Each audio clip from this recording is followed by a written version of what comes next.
এখন আমরা একাদশ শ্রেণীর স্ট্যাটিক্স চ্যাপ্টার নিয়ে আলোচনা করব।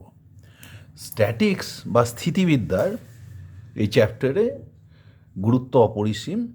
এই চ্যাপ্টারের উপরে ভিত্তি করে তোমাদের পরে হাইড্রোস্ট্যাটিক্স, ইলেকট্রোস্ট্যাটিক্স, ম্যাগনেটোস্ট্যাটিক্স ইত্যাদি চ্যাপ্টার পড়তে হবে। সুতরাং এই চ্যাপ্টারটা আমাদের খুব ভালো করে বুঝে নিতে হবে।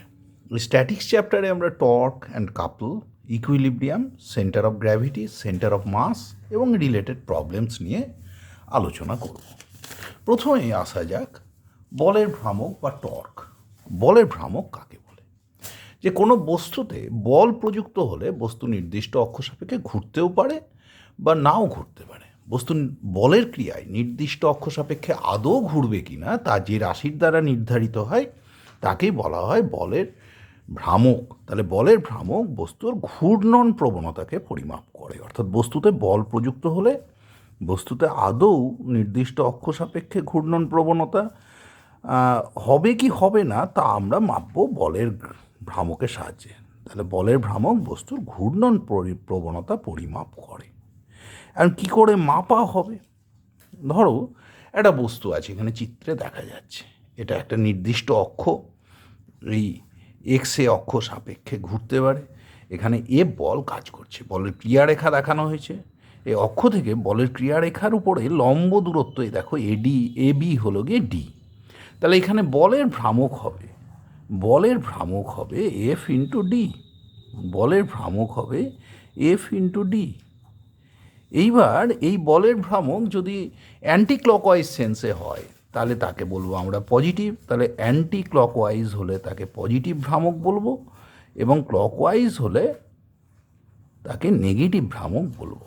তাহলে অ্যান্টি ক্লকওয়াইজ পজিটিভ, ক্লকওয়াইজ ভ্রামক যদি হয়, ক্লকওয়াইজ ভ্রামক হলে নেগেটিভ ভ্রামক নেব। এবারে যদি একটা বস্তুর উপর একাধিক বল একযোগে কাজ করে, যেমন এখানে দেখা যাচ্ছে একটা বস্তুর উপরে এ বিন্দুতে একটা বল কাজ করছে, বি বিন্দুতে আর একটা বল কাজ করছে, ও বিন্দুগামী ঘূর্ণাক্ষটা দেখানো হয়েছে। ও বিন্দুতে ধরো একটা পিন আটকানো আছে, তার সাপেক্ষে একটা চাকতি ধরো এরকম ঘুরতে পারে। এবারে বি বিন্দু দিয়ে বল কাজ করছে F1, এ বিন্দু দিয়ে বল কাজ করছে F2। এবার দেখো এই F1 বলের ক্রিয়ায় যে ভ্রামকের সৃষ্টি হবে, F1 আর ঘূর্ণাক্ষ ও বিন্দুগামী অক্ষ থেকে তার লম্ব দূরত্ব হলো D1, তাহলে বলের ভ্রামক হলো F1 D1। দেখো এইখানে এই যে বলের ভ্রামক, এই ভ্রামকটা কিন্তু কোন সেন্সে? বস্তুকে কিন্তু ঘোরাচ্ছে, দেখো অ্যান্টি ক্লকওয়াইজ সেন্সে। তাহলে এই ভ্রামকটার সাইন দিলাম প্লাস। অন্যদিকে F2 বলের ক্রিয়ারেখার ঘূর্ণাক্ষ থেকে লম্ব দূরত্ব হলো D2, তাহলে বলের ভ্রামক হলো F2 D2। এটা কোন সেন্সে ঘোরাচ্ছে? ইন দ্য ক্লকওয়াইজ সেন্স, তাহলে এটা হলো মাইনাস। এখন তাহলে একাধিক বলের ক্রিয়ায় যখন আমরা ভ্রামকের কথা আলোচনা করব, তখন আমরা কিন্তু অ্যান্টি ক্লকওয়াইজ রোটেশনের ক্ষেত্রে ভ্রামকের চিহ্ন দিলাম প্লাস, ক্লকওয়াইজ রোটেশনের ক্ষেত্রে ভ্রামকের চিহ্ন দিলাম মাইনাস। তাহলে মোট ভ্রামক কত হলো এখানে? F1 D1 minus F2 D2। এটা যদি জিরো হয় তাহলে বস্তু আদৌ ঘুরবে না, the body will not rotate at all, will not rotate, will not rotate at all. কিন্তু যদি এটা গ্রেটার দ্যান জিরো হয় তাহলে কোন সেন্সে ঘুরবে? অ্যান্টি ক্লকওয়াইজ সেন্সে। কিন্তু যদি এই ভ্রামক, টোটাল ভ্রামক, এই যে ভ্রামকগুলো নিয়েছি তার বীজগাণিতিক সমষ্টি লেস দ্যান জিরো হয়, তাহলে বস্তু কিন্তু ঘুরবে ক্লকওয়াইজ সেন্সে। সুতরাং বলের ভ্রামক বস্তুর ঘূর্ণন প্রবণতাকে পরিমাপ করে, এবং বলের ভ্রামককে কি করে মাপছি? বস্তুর উপর প্রযুক্ত বল এবং বলের ক্রিয়ারেখার ঘূর্ণাক্ষ থেকে লম্ব দূরত্বের গুণফলের সাহায্যে। অ্যান্টি ক্লকওয়াইজ ভ্রামক হলে আমরা পজিটিভ নেব, প্লাস চিহ্ন দেব। ক্লকওয়াইজ ভ্রামক হলে আমরা নেগেটিভ নেব, মাইনাস চিহ্ন দিয়ে লিখব। এবং মোট ভ্রামক যদি গ্রেটার দ্যান জিরো হয়, বস্তু অ্যান্টি ক্লকওয়াইজ সেন্সে ঘুরবে। বলগুলোর মোট ভ্রামক যদি লেস দ্যান জিরো হয়, বস্তু ক্লকওয়াইজ সেন্সে ঘুরবে। আর যদি মোট ভ্রামক জিরো হয়, the body will not rotate about the shed Axis at all. এবার হচ্ছে কাপল। কাপল কি? কাপল মানে যুগ্ম, অর্থাৎ বলের যুগ্ম, দুটো সমান সমান্তরাল বিপরীতমুখী বল। ধরো দুটো বল কাজ করছে, একটা এ বিন্দুতে একটা বি বিন্দুতে, দুটোই কিন্তু এফ বল, দুটোই সমান বল, সমান্তরাল বল কিন্তু বিপরীতমুখী। এই রকম বল যুগ্মকে বলা হয়, এরকম বল যুগ্মকে বলা হয় কাপল। বল যুগ্মকে কাপল বলে। এবার এই কাপল প্রয়োগ করলে কি হয় দেখো, দুটো বল যদি সমান আর বিপরীত হয় ওদের লব্ধি কিন্তু F মাইনাস F সমান 0। সুতরাং কাপলের ফলে কোনো ট্রান্সলেশনাল মোশন পাবো না, no translational motion will take place. তাহলে no translational motion will take place here. কিন্তু দেখো যদি আমি ও বিন্দুতে একটা ঘূর্ণাক্ষ আছে ভাবি, তাহলে দেখো এই বি বিন্দুতে প্রযুক্ত বল এফ ওকে ঘোরাচ্ছে কোন সেন্সে, দেখো এখানে ক্লকওয়াইজ সেন্সে। এ বিন্দুতে প্রযুক্ত বলও কিন্তু ও বিন্দুর সাপেক্ষে বস্তুকে ঘোরাবে ক্লকওয়াইজ সেন্সে। তাহলে মোট ভ্রামক কী হবে, এই এ বিন্দুগামী বলের জন্য এফ ইন্টু ও এ, বি বিন্দুগামী বলের ভ্রামক একই সেন্সে এফ ইন্টু ও বি। যেহেতু ক্লকওয়াইজ ঘুরছে তাই তুমি টোটাল ভ্রামকের চিহ্ন ঋণাত্মক দিয়ে দিলে, তাহলে সমান মাইনাস এফ ইন্টু ও এ প্লাস ও বি মানে এ বি, তাহলে এফ ইন্টু এ বি। তাহলে দ্বন্দ্বের ভ্রামক, দ্বন্দ্ববলের ভ্রামক মানে কি, এখানে তুমি যে টর্ক পেলে সেটা সমান বল ইন্টু সেই বলের ক্রিয়ারেখার মধ্যে লম্ব দূরত্ব। তাহলে দ্বন্দ্ববল কাকে বলে, দুটো সমান সমান্তরাল বিপরীতমুখী বল যাদের ক্রিয়ারেখা আলাদা এরকম বল যুগ্মকে বলা হয় দ্বন্দ্ববল। এবং দ্বন্দ্ববলের ভ্রামক কী করে পাবো, যে কোনো একটা বল আর বলের ক্রিয়ারেখাগুলোর মধ্যে লম্ব দূরত্বের গুণফল দিয়ে। এই দ্বন্দ্ববল যদি প্রয়োগ করা হয় তাহলে বুঝতেই পারছো কোনো ট্রান্সলেশনাল মোশন হবে না। তাহলে কি হবে, টর্ক তো কাজ করছে, তাহলে রোটেশনাল মোশন পাবো। তাহলে কোনো বস্তুতে দ্বন্দ্ববল প্রয়োগ করলে অনলি যদি কাপল প্রয়োগ করা হয় তাহলে রোটেশনাল মোশন পাবো, কিন্তু কোনো ট্রান্সলেশনাল মোশন পাওয়া যাবে না। এটাই হলো দ্বন্দ্ববলের তাৎপর্য। সুতরাং দ্বন্দ্ববল একটা বল যুগ্ম যেখানে দুটো বিপরীতমুখী বল কাজ করছে, তাই তাদের যদি লব্ধি বলো, লব্ধি বল কিন্তু শূন্য, তাই এর জন্য কোনো ট্রান্সলেশনাল মোশন পাবো না। কিন্তু দ্বন্দ্ববলের ভ্রামক বা টর্ক, টর্ক সমান কি দ্বন্দ্বের বলের মান ইন্টু বলের ক্রিয়ারেখার মধ্যে লম্ব দূরত্ব।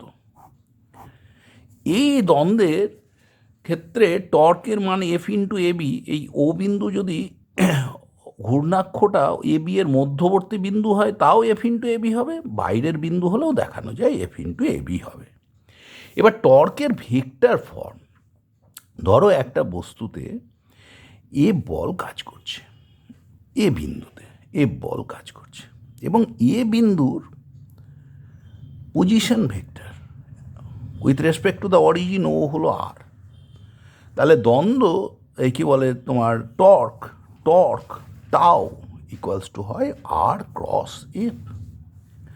বুঝতেই পারছো এই টাও অর্থাৎ টর্ক এটা হচ্ছে একটা অ্যাক্সিয়াল ভেক্টর, অর্থাৎ এর দিক হচ্ছে along the Axis of rotation. এবং কোন কোন ভেক্টরে গুণ করলে আর ক্রস এফ, অর্থাৎ আর ভেক্টর এবং এ ভেক্টরে ক্রস গুণ করলে। এবার মজা দেখো, তাহলে টাও এর মান সমান সমান কত, mod r into mod F into sine theta. কিন্তু আমরা যখন সংজ্ঞায় বলেছি ওখানে কিন্তু সাইন থিটা ছিল না, কেন জানো, কারণ আমরা লম্ব দূরত্ব নিয়েছি। তাহলে তো লম্ব দূরত্ব আর সাইন থিটা এই গোটা যে দূরত্বটা তোমার সেটাই প্রকৃতপক্ষে হয়ে যাচ্ছিল ডি, তাই এফ ইন্টু ডি বলেছিলাম। দ্বন্দ্ববলের ভ্রামক যেমন এসেছিল বল ইন্টু দূরত্ব, এখানেও তাই পাচ্ছি, কিন্তু এটা লম্ব দূরত্ব। তাহলে যে কোনো বলের টর্ক, বলের ক্রিয়ায় আর সাইন থিটা যদি আমার কি বলে আর, ধরো একটা বস্তু ঘূর্ণন গতিতে আছে, বৃত্তীয় পথে ঘুরছে, তাহলে তার ওপরে যে তোমার বল কাজ করছে ধরো স্পর্শক বরাবর, আর তার যে রেডিয়াস ভেক্টর আর, তাহলে আর ক্রস এফ কোন দিকে হবে দেখো, আর হচ্ছে কোন দিকে, বাইরের দিকে, ক্রস এফ তাহলে কর্কট্রু হচ্ছে কোন সেন্সে, অ্যান্টি ক্লকওয়াইজ সেন্সে। তাহলে দ্বন্দ্ববলের ভ্রামক টর্ক হবে কোথায়, ঘূর্ণাক্ষ হবে দেখো এই তলের ওপরে লম্ব এবং বাইরের দিকে, তাহলে আর ক্রস এফ। এইবারে দেখো আর আর এফের মধ্যে অ্যাঙ্গেল কিন্তু 90 ডিগ্রি, থিটা 90 ডিগ্রি হলে সাইন 90 ডিগ্রির মান কত, সাইন থিটা সমান সাইন 90 ডিগ্রি সমান 1।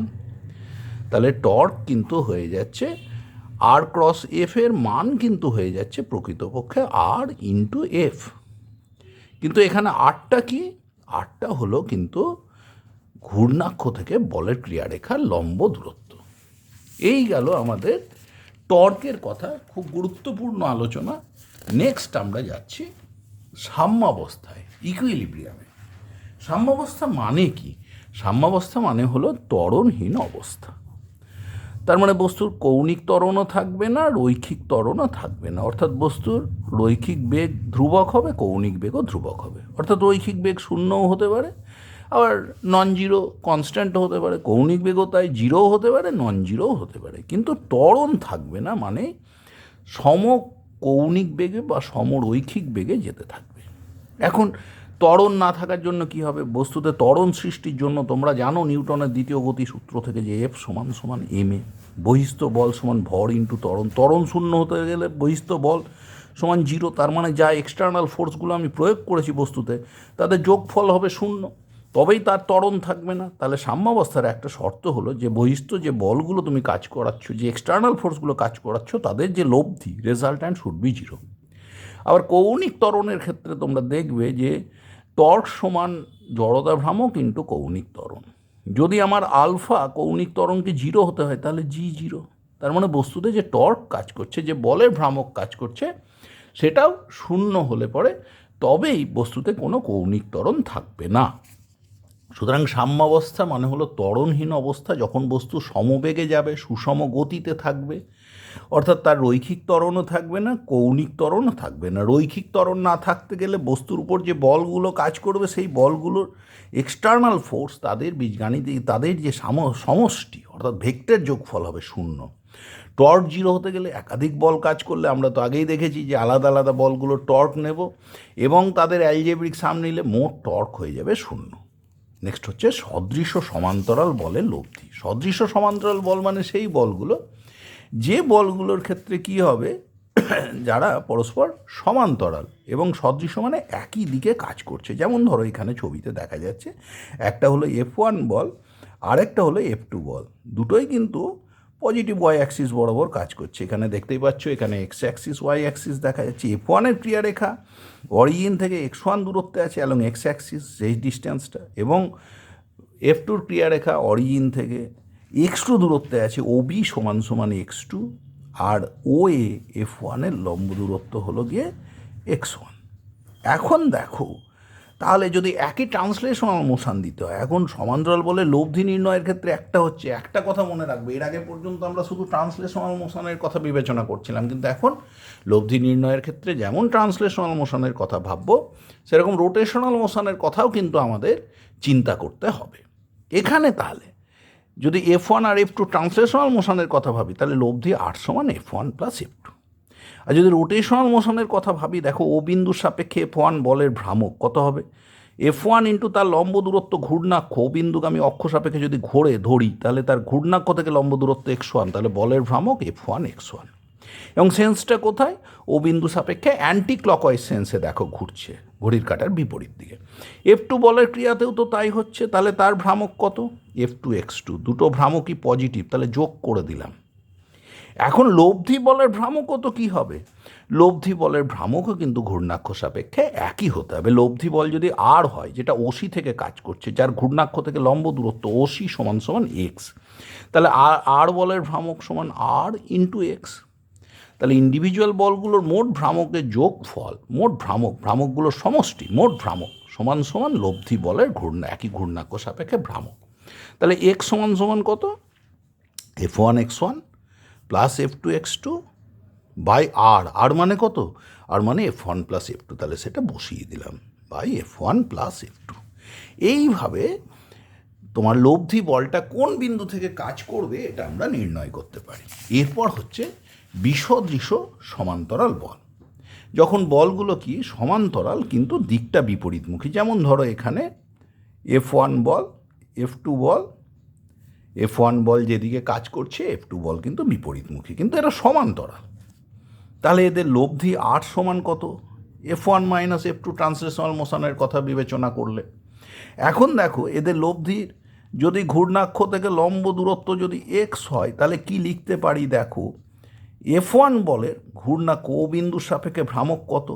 F1 ইন্টু ও এ দূরত্বটা তো x1, তাহলে F1 ইন্টু x1 F1 বলের ভ্রামক। F2 কিন্তু দেখো F1 ঘোরাচ্ছে ও বিন্দুর সাপেক্ষে অ্যান্টি ক্লকওয়াইজ সেন্সে, কিন্তু F2 কিন্তু দেখো ঘোরাচ্ছে ও বিন্দুর সাপেক্ষে সেদিকেই, F2 বলের জন্য, তাহলে সেদিকে ঘোরানো মানে ক্লকওয়াইজ, তাহলে হলো মাইনাস F2 x2। সমান সমান কি লব্ধি বল আর এর ভ্রামক, আর মানে কত F1 মাইনাস F2, তার লম্ব দূরত্ব কত, এ তো এক্স, এই যে ওসি দূরত্বটা হলো এক্স, তাহলে সমান সমান হলো F1 minus F2 into X. তাহলে দেখো এক্স সমান কত হলো F1 x1 minus F2 x2 by F1 minus F2। সুতরাং আমরা প্যারালাল আনলাইক ফোর্স অর্থাৎ সমান্তরাল বিপরীতমুখী বলগুলোর লব্ধি কী করে বের করব, মূলত আমরা এখানে ট্রান্সলেশনাল এবং রোটেশনাল মোশনের কথা বিবেচনা করে সেটা দেখলাম। এইবারে আমরা বিভিন্ন ক্ষেত্রে প্রয়োগে যাব। প্রথম হলো দুটো বলের ক্রিয়ায় সাম্য। দুটো বলের ক্রিয়ায় সাম্যের শর্ত, সাম্যাবস্থা মানেই তো আমরা বলেছি ত্বরণহীন অবস্থা। তাহলে দুটো বলের ক্রিয়ায় সাম্য হতে গেলে বল দুটো যোগফল শূন্য হতে হবে। তার মানে কি বল দুটো সমান এবং বিপরীত হতে হবে। তাহলে F মাইনাস F সমান 0। দেখো একটা বল এ বিন্দু দিয়ে কাজ করছে, একটা বি দিয়ে, তাহলে এটাও F এটাও F, লব্ধি হলো শূন্য। এইবার কি হতে হবে বলের ভ্রামক। কিন্তু দেখো এই বলগুলো যদি আমার কাপল ফর্ম করে ফেলে, দেখো দুটো বল সমান বিপরীতমুখী, ক্রিয়ারেখা যদি আলাদা হয়, একটার ক্রিয়ারেখা এ দিয়ে একটা বি দিয়ে, তাহলে তো তার ভ্রামক তোমরা জানো F into A B, ball into দ্বন্দ্বের বাহু। কিন্তু আমার টর্ক কী হতে হবে, সাম্যাবস্থার জন্য টর্ক হতে হবে শূন্য, তাহলে এফ তো 0 নয়, তাহলে এবিকে 0 হতে হবে। তার মানে দুটো বলের ক্রিয়ারেখা কী হতে হবে, একই হতে হবে। যেমন ধরো তোমার জলের মধ্যে একটা বল ভাসছে, এবার বলটার উপরে কী কী বল কাজ করছে, 1 নম্বর হলো ওর ওজন, 2 নম্বর হলো বয়ান্ট ফোর্স বা প্লবতা। তাহলে এই বল দুটো কী হতে হবে, mg সমান b, এটা সাম্যে ভাষার শর্ত। কিন্তু যদি এই mg আর b এর ক্রিয়ারেখা আলাদা হয়ে যায়, ভয়ঙ্কর ব্যাপার হবে। কি হয়ে যাবে, এরা একটা কিন্তু কাপল ফর্ম করবে, তার ফলে বস্তুতে টর্ক কাজ করে যাবে। টর্ক জি সমান তো আই আলফা, তাহলে বস্তুতে কৌণিক ত্বরণের সৃষ্টি হবে, তাহলে তো সাম্যে থাকবে না। তাহলে সাম্যে থাকতে গেলে কী হতে হবে, আলফাকে 0 হতে হবে, কৌণিক ত্বরণ 0 হতে হবে। কৌণিক ত্বরণ যদি 0 হয় তাহলে টর্ককে কী হতে হবে, 0 হতে হবে। টর্ককে যদি 0 হতে হয় তাহলে এই বি আর এমজির ক্রিয়ারেখা কিন্তু একই হবে। তাহলে দুটো বলের ক্রিয়া সাম্যের 1 নম্বর শর্ত, রৈখিক গতির ক্ষেত্রে সাম্যের শর্ত, বল দুটো বিপরীতমুখী হবে। যদি রৈখিক ত্বরণ না থাকে বিপরীতমুখী হবে। আর কৌণিক ত্বরণ না থাকলে কি হবে, ক্রিয়ারেখা, বলগুলোর ক্রিয়ারেখা এক হবে। They should have the same line of action, ক্রিয়ারেখা এক হবে। এই হলো দুটো বলের ক্রিয়ায় সাম্যের শর্ত। এইবারে আমরা 3টে বলের ক্রিয়ায় সাম্যের শর্তে যেতে যাচ্ছি। প্রথমত 3টে বল, ধরো F1 F2 F3, 3টে বলের ক্রিয়া একটা বস্তু সাম্যে আছে, তাহলে 3টে বলের লব্ধি 0। তার মানে F1 F2 লব্ধির সঙ্গে F3 সমান এবং বিপরীতমুখী হবে। তার মানে যে কোনো দুটো, যদি F2 F3 লব্ধি ভাবতাম, তার লব্ধির সঙ্গে F1 সমান আর বিপরীতমুখী হবে। যদি F2 F3 লব্ধি হয় এটা, তাহলে F1 সমান বিপরীতমুখী। F1 F2 নিয়েছি, F1 F3 লব্ধি, এটা F2 সঙ্গে সমান এবং বিপরীতমুখী হবে। তার মানে যে কোনো দুটো লব্ধি তৃতীয়টার সঙ্গে সমান ও বিপরীতমুখী হবে। তাহলে যে কোনো দুটি লব্ধি, যে কোনো দুটি বলের লব্ধি তৃতীয়টার সঙ্গে সমান এবং বিপরীতমুখী হবে। তৃতীয়টির কীরকম হবে, তৃতীয়টির সমান এবং বিপরীতমুখী। আর কি হতে পারে, আমরা কিন্তু একটা পড়েছিলাম ভেক্টর চ্যাপ্টারে, যে 3টি বলের লব্ধি যদি শূন্য হয়, বল 3টেকে কী করা যাবে, একটা ত্রিভুজের একই ক্রমে গৃহীত 3টে বাহু দিয়ে প্রকাশ করা যাবে। দেখো এবিসি একটা ত্রিভুজ, তার বাহু দিয়ে এবি বাহু, দেখো তোমার F1 বলকে প্রকাশ করেছে, বিসি বাহু F2 বলকে প্রকাশ করেছে, সিএ বাহু F3 বলকে প্রকাশ করেছে। তাহলে F1 plus F2 plus F3, F1 vector plus F2 vector plus F3 vector সমান সমান 0। তাহলে এদের একই ক্রমে গৃহীত ত্রিভুজের 3টে বাহু দিয়ে প্রকাশ করা গেল। তখন লামির উপপাদ্য প্রযোজ্য হবে। লামির উপপাদ্য প্রযোজ্য হবে মানে যে কোনো একটা বল এবং অন্য দুটো বলের মধ্যবর্তী কোণের সাইনের অনুপাত ধ্রুবক হবে। বল বাই অন্য দুটি বলের মধ্যবর্তী কোণের সাইনের অনুপাত ধ্রুবক। বলের মধ্যবর্তী কোণের কী হবে, সাইনের অনুপাত ধ্রুবক। সাইনের অনুপাত, বল বাই এই সাইনের যে অনুপাত, সেটা হবে সমান ধ্রুবক। যেমন ধরো এই যে ছবি এবিসি ত্রিভুজের এই যে চিত্রে দেখা যাচ্ছে, ধরো F1 বল, তাহলে F1 নিলাম। অন্য দুটো বল কি F2 আর F3-র মধ্যবর্তী কোণ আলফা, তাহলে তার সাইন আলফা। এটা কার সঙ্গে সমান হবে? F2 বল, অন্য দুটোর মধ্যবর্তী কোণ F2 নিয়ে নিয়েছি, তাহলে F1 আর F3-র মধ্যবর্তী কোণ বিটা সমান সাইন বিটা। কী হবে? এটা কার সঙ্গে সমান? তৃতীয় বল F3 ছাড়া অন্য দুটো বল F1 এবং F2 এদের মধ্যবর্তী কোণ গামা তার সাইনের অনুপাতের সঙ্গে সমান হবে। অর্থাৎ এখানে F1 বাই সাইন আলফা সমান F2 বাই সাইন বিটা সমান F3 বাই সাইন গামা। আর কি দেখো, F1 F2 লব্ধি যদি F3-র সঙ্গে সমান হয়, তাহলেও F1 F2 লব্ধি ধরো F আর F3 যদি সমান বিপরীতমুখী হয়, এদের ক্রিয়ারেখা যদি একই বিন্দুগামী না হয়, তাহলে তো এরা কাপল ফর্ম করে ফেলবে। কাপল ফর্ম করলে কি হবে? দ্বন্দ্বের ভ্রামক পেয়ে যাব, তাহলে তো একটা টর্ক কাজ করবে, কৌণিক ত্বরণ চলে আসবে। তাহলে কৌণিক ত্বরণ না থাকতে গেলে কি হতে হবে? F আর F3-র ক্রিয়ারেখা একই হবে। দেখো F1 F2-র যে লব্ধি সেটা F1 আর F2 বলে ছেদবিন্দু দিয়ে কাজ করছে। F3ও যদি একই রেখায় অবস্থিত হয়, তাহলে F1 F2 F3 তিনটে বলই একই বিন্দু দিয়ে যাচ্ছে, দে আর কনকারেন্ট ফোর্সেস, তারা সমবিন্দু হতে হবে। হয় বলগুলো সমবিন্দু হবে, অথবা কি হতে পারে? দেখো F1 F2 ধরো প্যারালাল লাইক ফোর্স, তাদের ধরো একটা লব্ধি হলো F, আর F3 কি হতে পারে? তাহলে F1 F2 লব্ধি হলো F, আর F3 যদি বিপরীতমুখী হয়, সমান হয় F-এর সঙ্গে, তাহলেও তো এদের কোনো টর্ক কাজ করবে না, কারণ আমার আলটিমেটলি বল পেলাম F আর F3। তাহলে কার্যত দুটো বল হয়ে গেল। এই দুটো বল একই রেখায় কাজ করে সমান এবং বিপরীতমুখী যদি হয়ে যায়, তাহলে না রৈখিক ত্বরণ থাকবে না কৌণিক ত্বরণ থাকবে।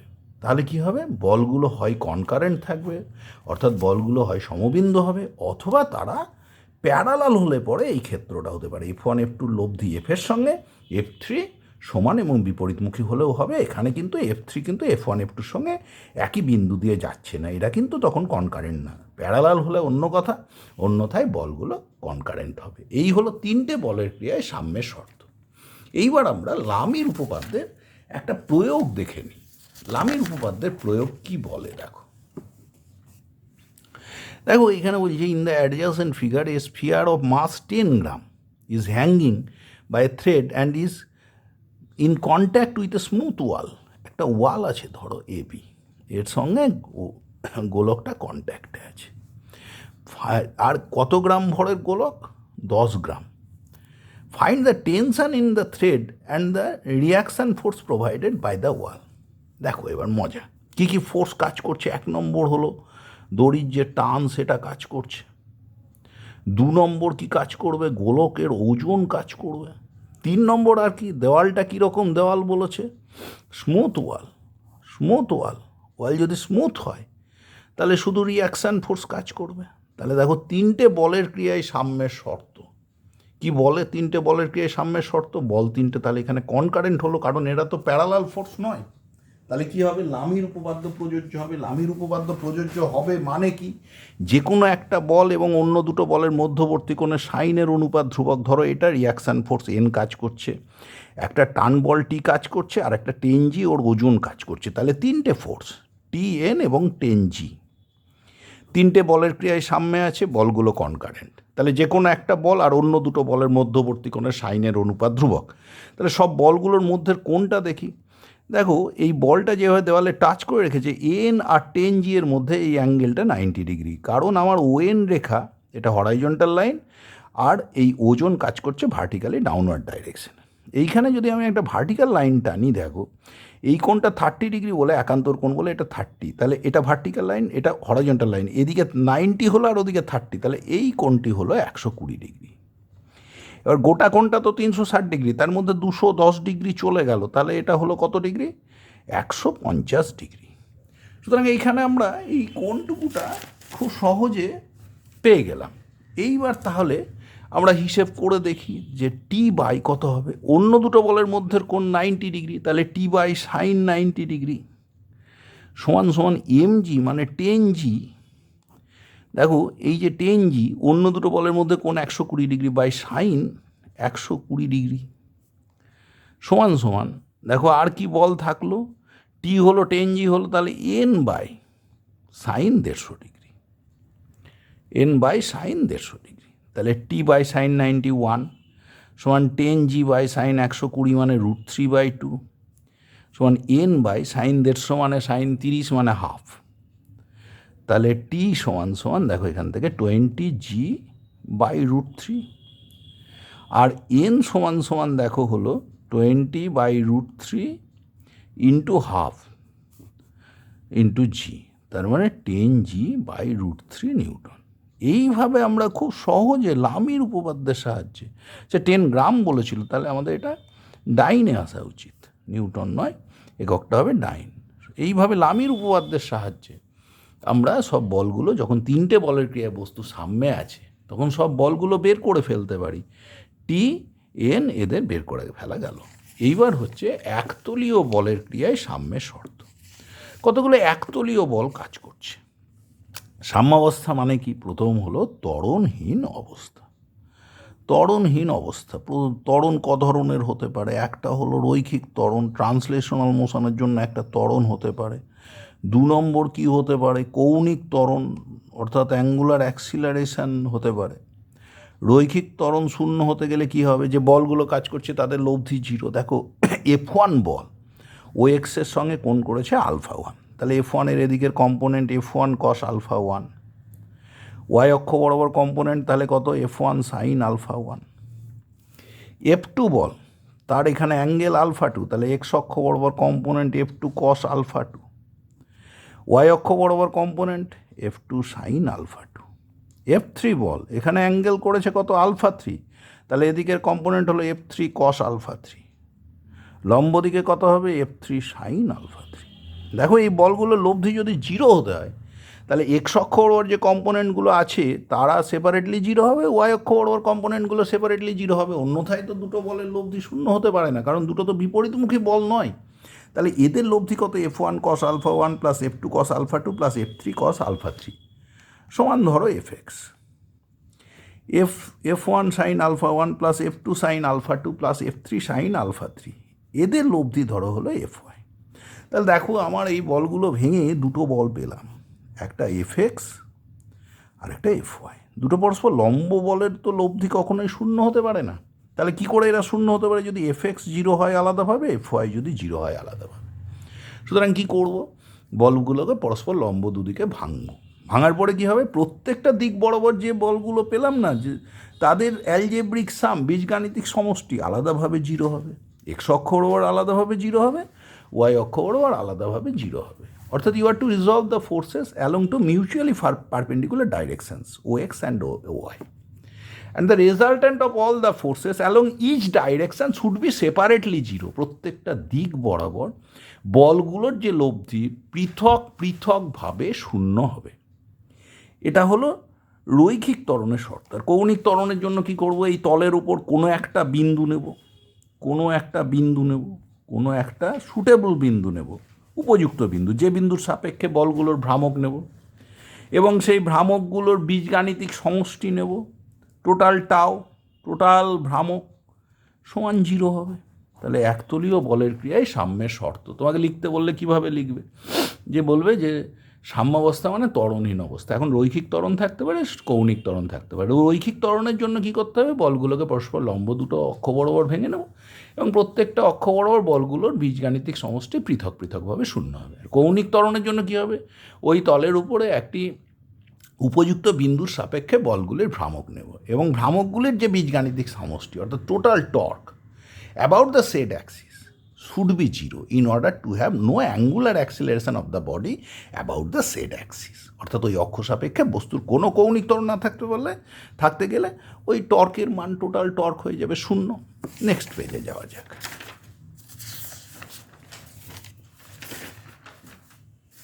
এইবারে আমরা সেন্টার অফ গ্র্যাভিটিতে যাচ্ছি। এর অ্যাপ্লিকেশন সদৃশ্য সমান্তরাল বলে।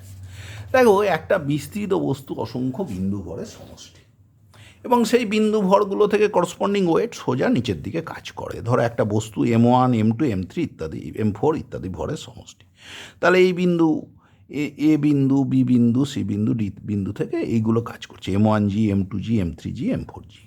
এখন দেখো, ওজন হলো এমন একটা বল যে বল দিয়ে পৃথিবী কোনো বস্তুকে নিজের কেন্দ্রের দিকে আকর্ষণ করে। সুতরাং এই যে M1G, M2G, M3G, M4G, এই বলগুলোর ক্রিয়ারেখা সব গিয়ে মিলবে কোথায়? পৃথিবীর কেন্দ্রে, এবং তার দূরত্ব তুমি জানো প্রায় 6400 কিলোমিটার। তারপরে এত দূরে মিললে এই বলের ক্রিয়ারেখাগুলো প্যারালাল বলতে আমাদের আপত্তি থাকা উচিত না।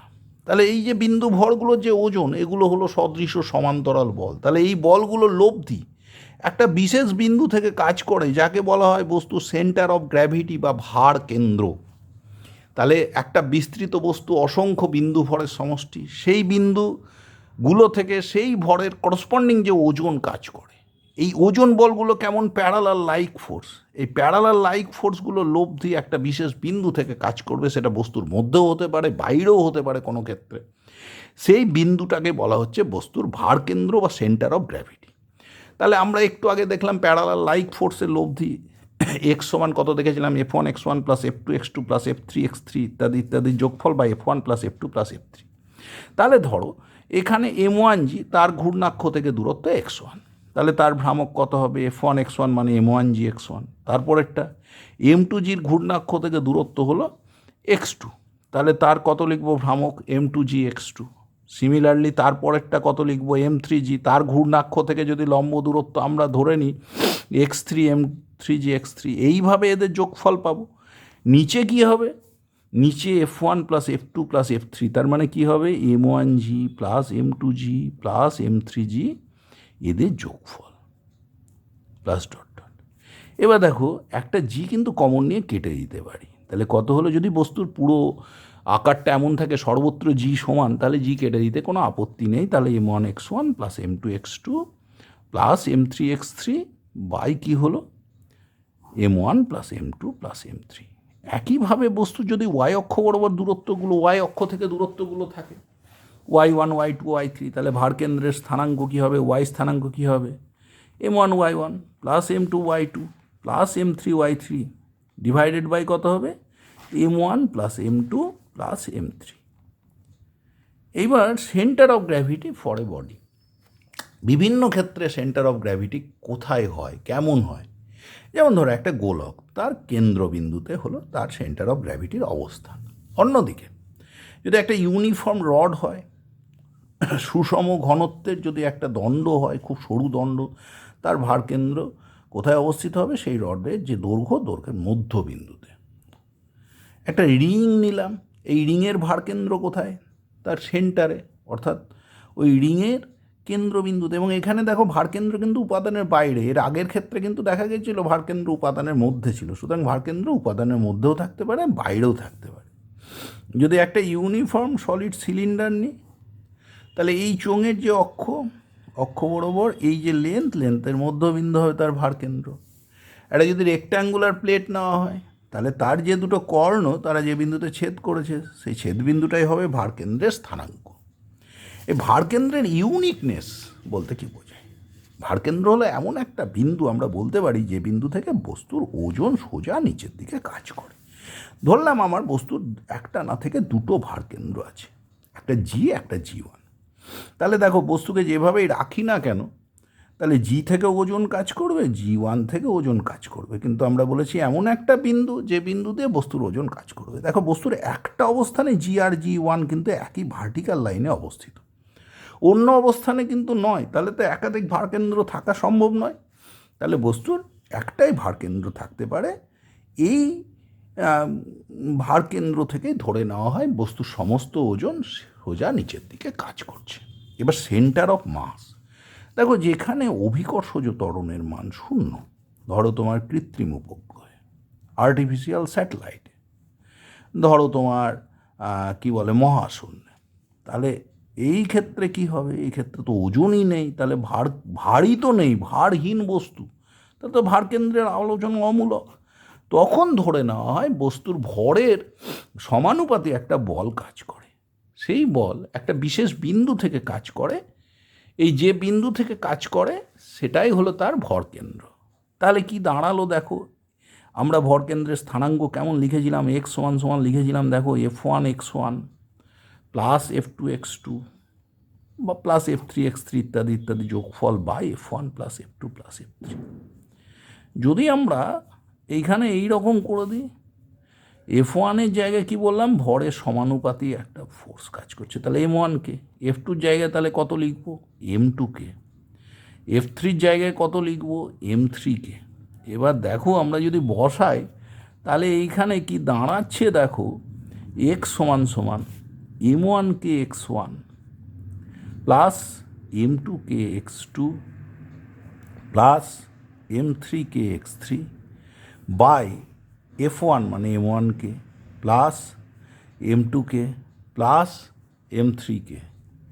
দেখো কে কমন নিয়ে কেটে গেলে দেখো M1 x1 plus M2 x2 plus M3 x3 by M1 plus M2 plus M3। তার মানে উপরে কি থাকলো বলো তো, উপরে থাকলো ভর ভ্রামকের যোগফল, সামেশন অফ, উপরে একটা ডট ডট দিয়ে রাখো, সামেশন অফ এমআই এক্সআই, আর নিচে কি, নিচে হলো মোট ভর, সামেশন অফ এমআই, তাহলে ভরগুলোর যোগফল।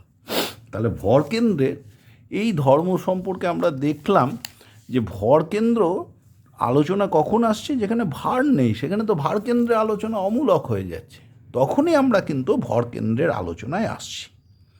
এবং ভর কেন্দ্রের স্থানাঙ্ক একইভাবে পাচ্ছি, এক্স সমান M1 x1 plus M2 x2 plus M3 x3 dot dot divide by M1 plus M2 plus M3 dot dot সমান সমান summation of MY xi by summation of MI। এইভাবে ভর কেন্দ্রের ওয়াই স্থানাঙ্ক একইভাবে আমরা লিখতে পারি, কত লিখব, একই রকম M1 y1 plus M2 y2 plus dot dot divided by কত লিখব, M1 plus M2 plus dot dot. এইভাবে আমরা ভর কেন্দ্রের অবস্থান পেতে পারি। এইবারে একটা বস্তু, ধরো একটা রড আছে, রডটা ইউনিফর্ম না, তার বলে দিয়েছে যে ঘনত্ব রো সমান রো জিরো ইন্টু এক্স, মানে এক্স বাড়লে ঘনত্ব বাড়ছে, এক্স কমলে ঘনত্ব কমছে। তাহলে এই রডের ভার কেন্দ্র কী করে বের করবো? ধরো এই রডটা আছে, রডের লেন্থ ধরো এল। এখানে যখন এইরকম ভ্যারিয়েবল নিচ্ছি তখন আমাদের ক্যালকুলাস দিয়ে অ্যাপ্রোচ করতে হবে। ধরো এক প্রান্ত থেকে এক্স দূরত্বে ডিএক্স একটা ছোট অংশ নিলাম, তাহলে রডের রৈখিক ঘনত্ব রো, তাহলে এইটুকুটা অংশের ভর কত, রো ডিএক্স। কিন্তু দেখো উপরে বলেছি আমরা ভর ভ্রামকের যোগফল, সামেশান এমআই এক্সআই।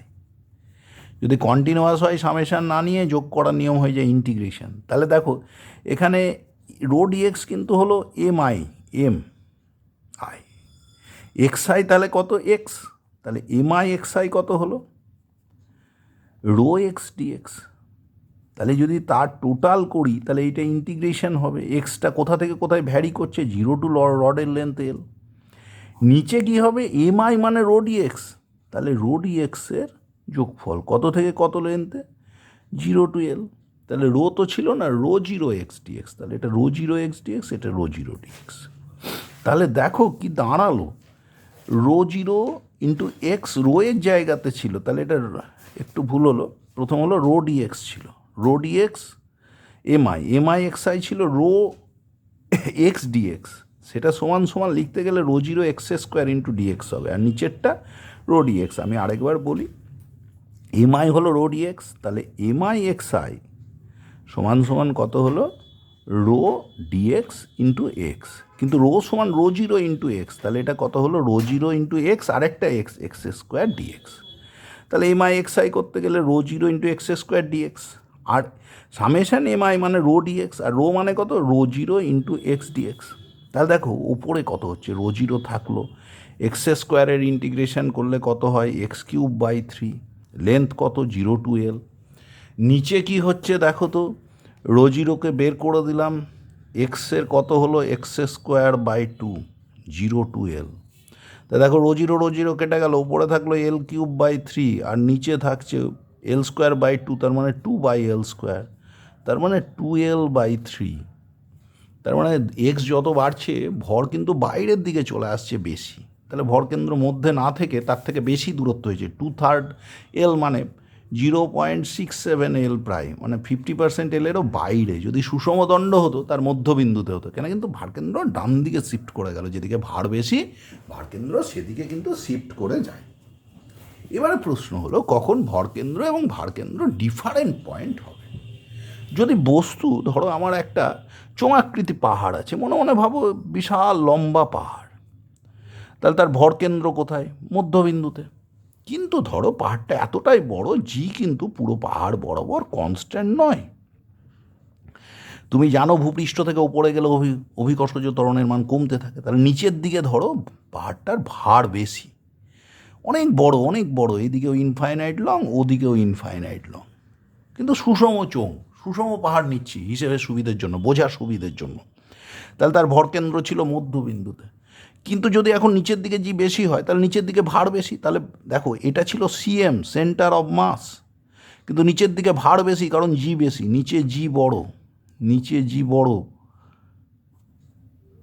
তাহলে ভারকেন্দ্র নিচে শিফট করে যাবে, নিচে যেদিকে ভার বেশি, একটু আগেই বললাম সেদিকে ভারকেন্দ্র শিফট করে, তাহলে এইখানে হয়ে গেল ধরো সিজি।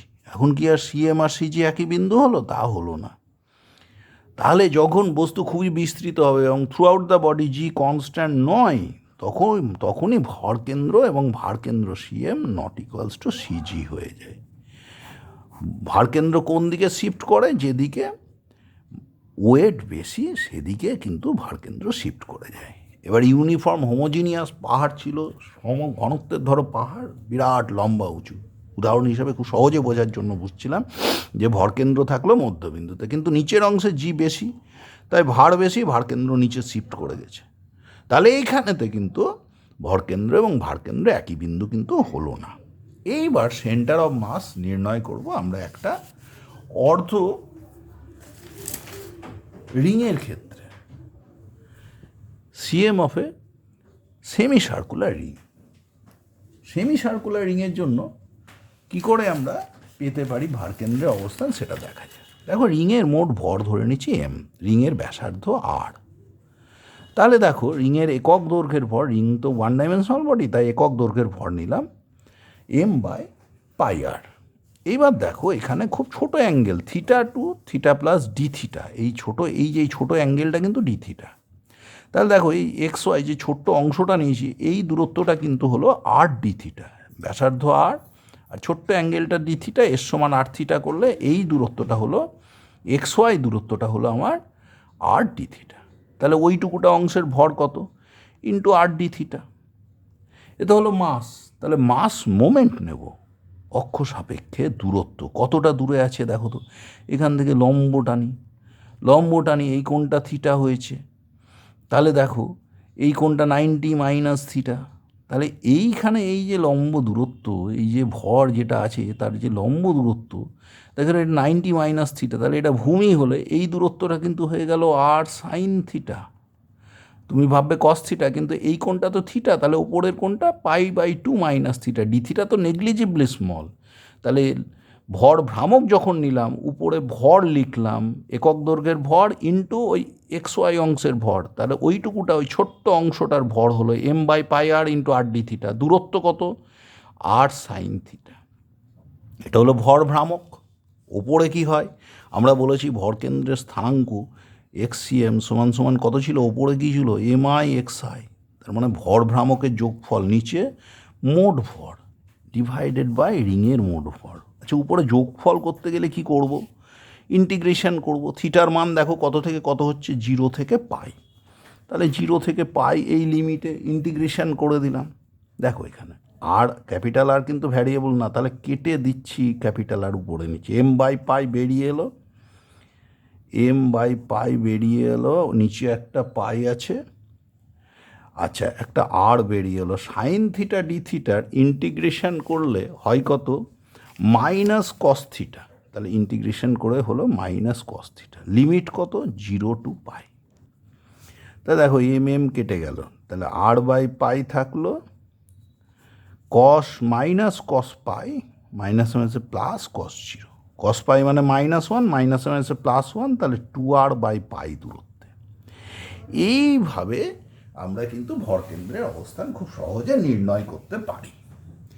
একইভাবে আমরা একটা ডিস্কের, যদি আমাদের এই ডিস্ক অর্ধ ডিস্ক অর্থাৎ সেমি সার্কুলার যদি একটা ডিস্ক থাকে, সেই ডিস্কেরও আমরা ভরকেন্দ্র কিন্তু খুব সহজে বের করতে পারবো, শুধু রিংয়ের আইডিয়াটাকে কাজে লাগিয়ে।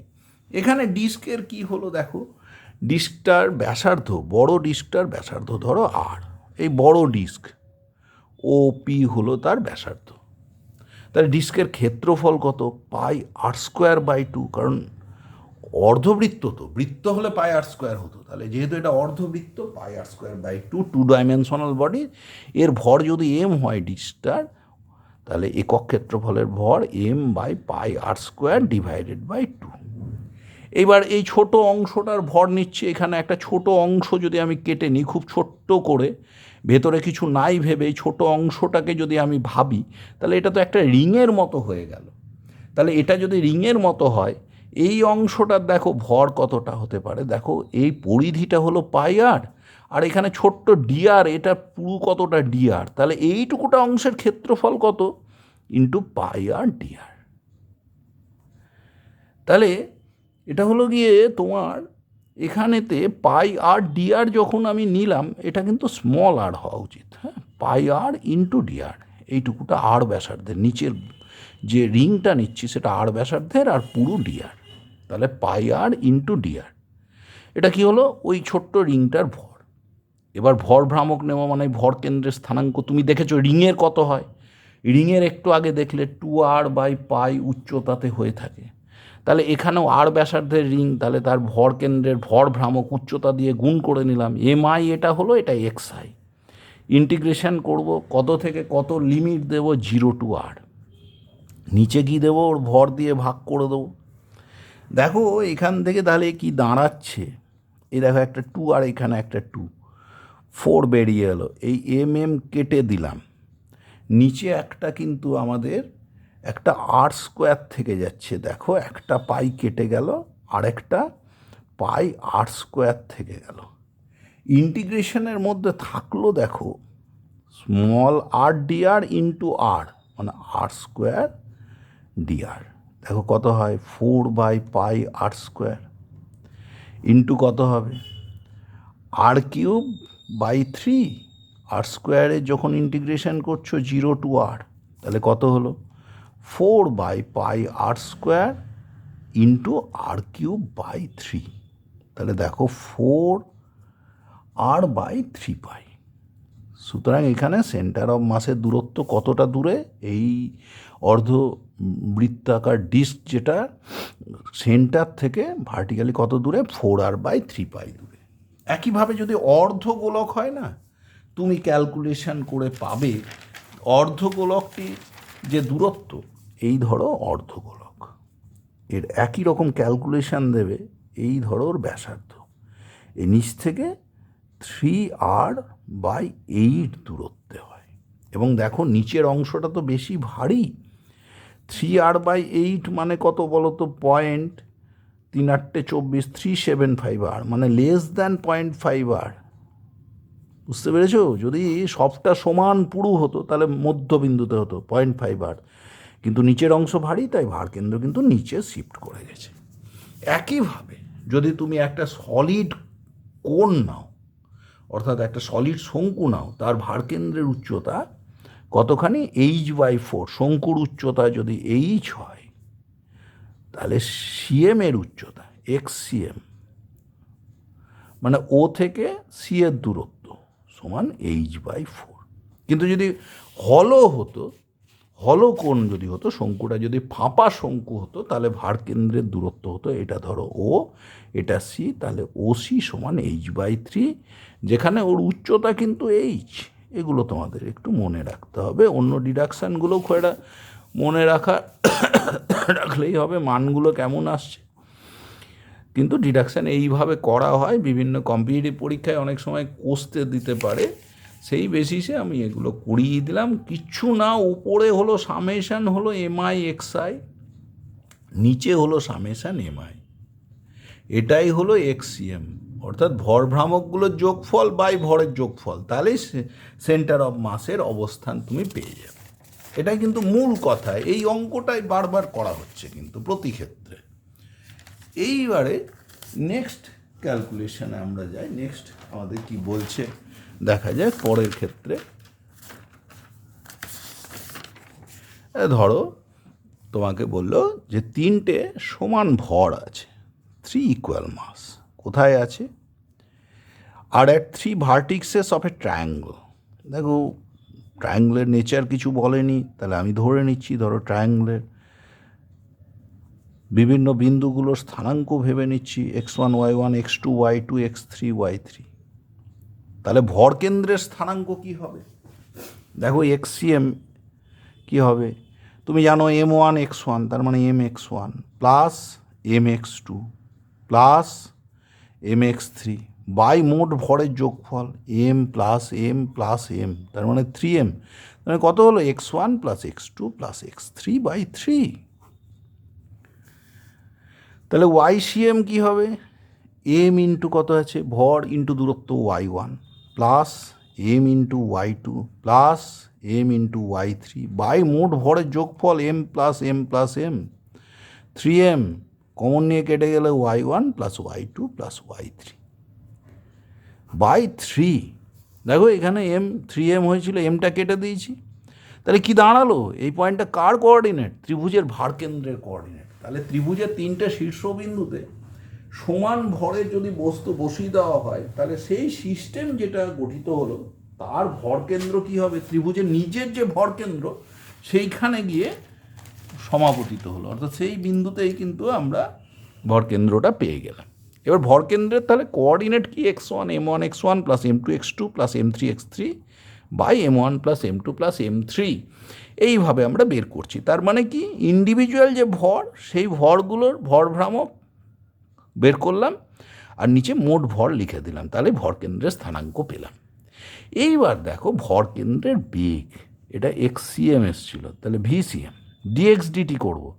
দেখো ভর তো ধ্রুবক, তাহলে তার ডিফারেন্সিয়েশন হলো না, x1 ডট লিখলাম, মানে x1 ডট মানে dx1 dt plus m2 x2 dot dx2 dt plus m3 x3 dot, এইভাবে চলতে থাকলো বাই m1 m2 m3 এটা কনস্ট্যান্ট, তাহলে বসে গেল, এখানে কোনো ডিফারেন্সিয়েশনের প্রশ্ন এলো না। তাহলে কি এলো? m1 v1 plus m2 v2 plus m3 v3 by m1 plus m2 plus m3। দেখো ব্যাপারটা কি, x1 ডট মানে কি? x1 ডট মানে dx1 dt সমান কত বলেছি? v1। x2 ডট মানে কত? dx2 dt সমান সমান কত? v2। x3 ডট মানে কত? dx3 dt সমান সমান কত? v3। এটাই বসালাম। তাহলে দেখো মজার ব্যাপার, ভরকেন্দ্রে যদি তোমার বেগ বের করতে হয়, তাহলে ইন্ডিভিজুয়াল ভরগুলোর বেগটা জানলেই কিন্তু আমরা ভরকেন্দ্রের বেগ বের করে ফেলতে পারছি। কিন্তু এখানে মনে রাখতে হবে বেগ কিন্তু ভেক্টর রাশি, সুতরাং যখন পার্টিকুলার দিকের বেগ পজিটিভ নেব, উল্টো দিকের বেগ কিন্তু নেগেটিভ নেব। এখানে একটা ছোট্ট প্রবলেম দেখা যাচ্ছে যে দুটো ভর একটা স্প্রিংয়ের মাধ্যমে যুক্ত, ভরহীন স্প্রিংয়ের মাধ্যমে। সেই ভর দুটো, একটা 10 গ্রাম একটা 20 গ্রাম। 10 গ্রাম ভরের বস্তুটার কোনো মুহূর্তের বেগ 10 মিটার পার সেকেন্ড, 20 গ্রাম ভরের বস্তুটার সেই মুহূর্তে বেগ 20 মিটার পার সেকেন্ড। 10 গ্রাম ভরেরটা 10 মিটার পার সেকেন্ড, 20 গ্রামেরটা 20 মিটার পার সেকেন্ড। তাহলে বলছে ভর কেন্দ্রের বেগ কত? দেখো VCM সমান কত? m1 v1 plus m2 v2 by কত? m1 plus m2। কিন্তু আমি কি বলেছি বেগ একটা ভেক্টর রাশি, এটা তোমাকে মাথায় রেখে ক্যালকুলেশন করতে হবে। তাহলে দেখো m1 কত? 10 গ্রাম, তার মানে 10 ইন্টু 10⁻³ কেজি। v1 কত? ইন্টু 10 প্লাস m2 কত? 20 ইন্টু কত? 10⁻³ কেজি। বেগ কত? 20 মিটার পার সেকেন্ড ইন্টু 20। কিন্তু দেখো যদি আমি 20 মিটার পার সেকেন্ড এই বেগটাকে পজিটিভ ধরি, তাহলে 10 মিটার পার সেকেন্ড বেগটা নেগেটিভ। তাহলে এইখানে আমার একটা মাইনাস বসিয়ে দেওয়া উচিত এই ভর বেগটার ক্ষেত্রে m1 v1 by m1 plus m2। কত হলো? 20 আর 10 30 গ্রাম, কেজিতে নিলাম 10⁻³। দেখো উপর নিচ থেকে কমন নিয়ে 10⁻³ আমি কেটে দিলাম, উপরে থাকলো, এখানে কিন্তু একটা মাইনাস আছে, কারণ এই যে m1 v1 যখন করেছি, দেখো ডান দিকের বেগকে যদি আমি নেগেটিভ ধরি, বাঁ দিকের বেগটা কিন্তু পজিটিভ, এটা তোমরা জানো, বারবার তোমরা করে এসছো। তাহলে -100 প্লাস 400 বাই 30, তাহলে কি হলো 300/30, তার মানে কত হলো 10 মিটার পার সেকেন্ড। সুতরাং ভি ভরকেন্দ্রের বেগ ভিসিএম সমান কত m1v1 plus m2v2 plus m3v3 by m1 plus m2 plus m3। But mind that velocity is a vector quantity. Particular দিকের ভেলোসিটি পজিটিভ হলে উল্টো দিকের ভেলোসিটি কিন্তু নেগেটিভ হবে। এবার ত্বরণ দেখো ভিসিএম পেলাম, তাহলে এসিএম সিএমের ত্বরণ সমান ভি সিএম যার পেয়েছি তাকে যদি ডিডিটি করি ডিভিডিটি, তার মানে ত্বরণ ডিভিসিএম ডিটি। তাহলে এটা কি হবে m1 v1 ডট করছে আগের মতো, মানে dv1 dt plus m2 v2 dot plus m3 v3 dot divided by m1 plus m2 plus m3। এবার ধরো বস্তুতে কোনো এক্সটার্নাল ফোর্স কাজ করছে না, যদি এফ জিরো হয়, এফ এক্সটার্নাল জিরো, তাহলে বস্তুর মধ্যে আভ্যন্তরীণ ক্রিয়া প্রতিক্রিয়া বল কাজ করছে, তার মানে বস্তুগুলোর উপর মোট বল শূন্য। দেখো v1 ডট মানে কি a1 dv1 dt, v2 dot মানে dv2 dt মানে a2 দ্বিতীয় বস্তুর ত্বরণ, v3 ডট মানে dv3 dt এটা তৃতীয় বস্তুর ত্বরণ। দেখো যদি এক্সটার্নাল ফোর্স জিরো হয় তাহলে m1 a1 এখান থেকে পেলাম কি বলতো m1 a1 plus m2 a2 plus m3 a3, m1 a1 plus m2 a2 plus m3 a3 by m1 plus m2 plus m3। দেখো বহিস্থ বল না কাজ করলে পারস্পরিক আভ্যন্তরীণ ক্রিয়া প্রতিক্রিয়া বলগুলো তো পরস্পর সমান আর বিপরীতমুখী, পরস্পরকে তো ক্যান্সেল করে দেবে, তাহলে উপরে বলগুলো লব্ধি জিরো। তাহলে বহিস্থ বল যদি না থাকে তাহলে ভরকেন্দ্রের কোনো ত্বরণ থাকবে না। In absence of external force there should be no acceleration of the CM of the body. তাহলে বহিস্থ বলের অনুপস্থিতিতে ভরকেন্দ্রের কোনো কিন্তু ত্বরণ থাকবে না। তাহলে মানে তখন কিভাবে যাবে ভরকেন্দ্র, ত্বরণ এসিএম সমান জিরো, ত্বরণ শূন্য মানে it will move with constant velocity. এবার যদি ভরকেন্দ্র আগে থেকে স্থির থাকে তাহলে স্থির থাকবে, আগে থেকে যদি গতিশীল থাকে তাহলে গতিশীল থাকবে। যেমন ধরো এখানে একটা বলেছে দুটো ভর, একটা 10 গ্রাম আর একটা 20 গ্রাম, এরা প্রথমে স্থির ছিল। বলছে যে যখন আমি এই ভরটাকে 2 মিটার পার সেকেন্ড বেগে ছেড়ে দিয়েছি, প্রথমে কিন্তু স্থির ছিল স্প্রিংয়ের দ্বারা যুক্ত, এবার ছেড়ে দেওয়ার ফলে একটা মুহূর্তে 1 নম্বর বস্তুটার বেগ v1, এটা দেখো 1 নম্বর বস্তু, তার বেগ v1 2 মিটার পার সেকেন্ড হলে 2 নম্বর বস্তু তার বেগ কিছু একটা হবে, তার জন্য ভিসিএম কত। প্রথমে বস্তুগুলো কি ছিল, স্থির ছিল। স্প্রিংয়ের দ্বারা বস্তুগুলোতে কেমন বল কাজ করছে, আভ্যন্তরীণ ক্রিয়া প্রতিক্রিয়া বল, internal action reaction force. Internal action reaction ফোর্সের লব্ধি কত, নিশ্চয়ই জিরো, ক্রিয়া প্রতিক্রিয়া বলগুলো সব সমান বিপরীতমুখী, তাহলে লব্ধি হলো জিরো। তাহলে বহিস্থ বল না কাজ করলে লব্ধি বল জিরো, তাহলে ভারকেন্দ্রের ত্বরণ এসিএম সমান জিরো। ভারকেন্দ্রে তো ত্বরণ নেই, বস্তুগুলো তো আগে স্থির ছিল, তাহলে তার ভরকেন্দ্রও কী ছিল এক্সিএম সমান কত m1 x1 plus m2 x2। আচ্ছা বেগের কথা, ভিসিএম সমান m1 v1 plus m2 v2 by m1 plus m2। দেখো v1 আর v2 যদি জিরো হয়, প্রথমে বস্তুগুলো যদি স্থির থাকে, তাহলে ভরকেন্দ্রের বেগ ছিল শূন্য। এখন ত্বরণ নেই, ভরকেন্দ্রে যদি ত্বরণ না থাকে তাহলে ভরকেন্দ্রের বেগ কিন্তু অপরিবর্তিত থাকবে, তাহলে সেটা যদি স্থির ছিল তো পরেও ভরকেন্দ্র কিন্তু স্থির থাকবে। সুতরাং এখানে যে বস্তুটাই যে বেগেই যাক না কেন তার ভরকেন্দ্রে বেগ কত হবে, শূন্য। এটা খুব ইম্পর্ট্যান্ট কথা, যে বহিস্থ বলের অনুপস্থিতিতে ভরকেন্দ্রের কোনো ত্বরণ থাকবে না। বহিস্থ বল নেই মানে কি বল কাজ করছে, শুধু আভ্যন্তরীণ ক্রিয়া প্রতিক্রিয়া বল। যখন আভ্যন্তরীণ ক্রিয়া প্রতিক্রিয়া বল কাজ করবে তখন ভরকেন্দ্রে কিন্তু কোনো ত্বরণ থাকে না। তাই এখানেতে আমরা দেখলাম বস্তুগুলো আগে কি ছিল, স্থির ছিল, স্প্রিংয়ের দ্বারা যুক্ত, তাই পারস্পরিক ক্রিয়া প্রতিক্রিয়া বলের প্রভাবে ওদের গতির সৃষ্টি হয়েছে। বহিস্থ তো বল নেই, এক্সটার্নাল ফোর্স তো নেই, তাহলে ভরকেন্দ্রের তো কোনো ত্বরণ থাকার প্রশ্নই আসছে না। তাহলে ভরকেন্দ্র আগেও স্থির ছিল, দেখলাম আমরা বস্তুগুলো স্থির, তাহলে ভরকেন্দ্র আগেও স্থির ছিল। আভ্যন্তরীণ ক্রিয়া প্রতিক্রিয়া বল কাজ করছে, বহিস্থ বল নেই, তাহলে লব্ধি বল শূন্য, তাহলে ভরকেন্দ্রের ত্বরণ শূন্য, তাহলে সে সমবেগে যাবে। তাহলে ভরকেন্দ্রের বেগ আগেও শূন্য ছিল, পরেও কত হবে?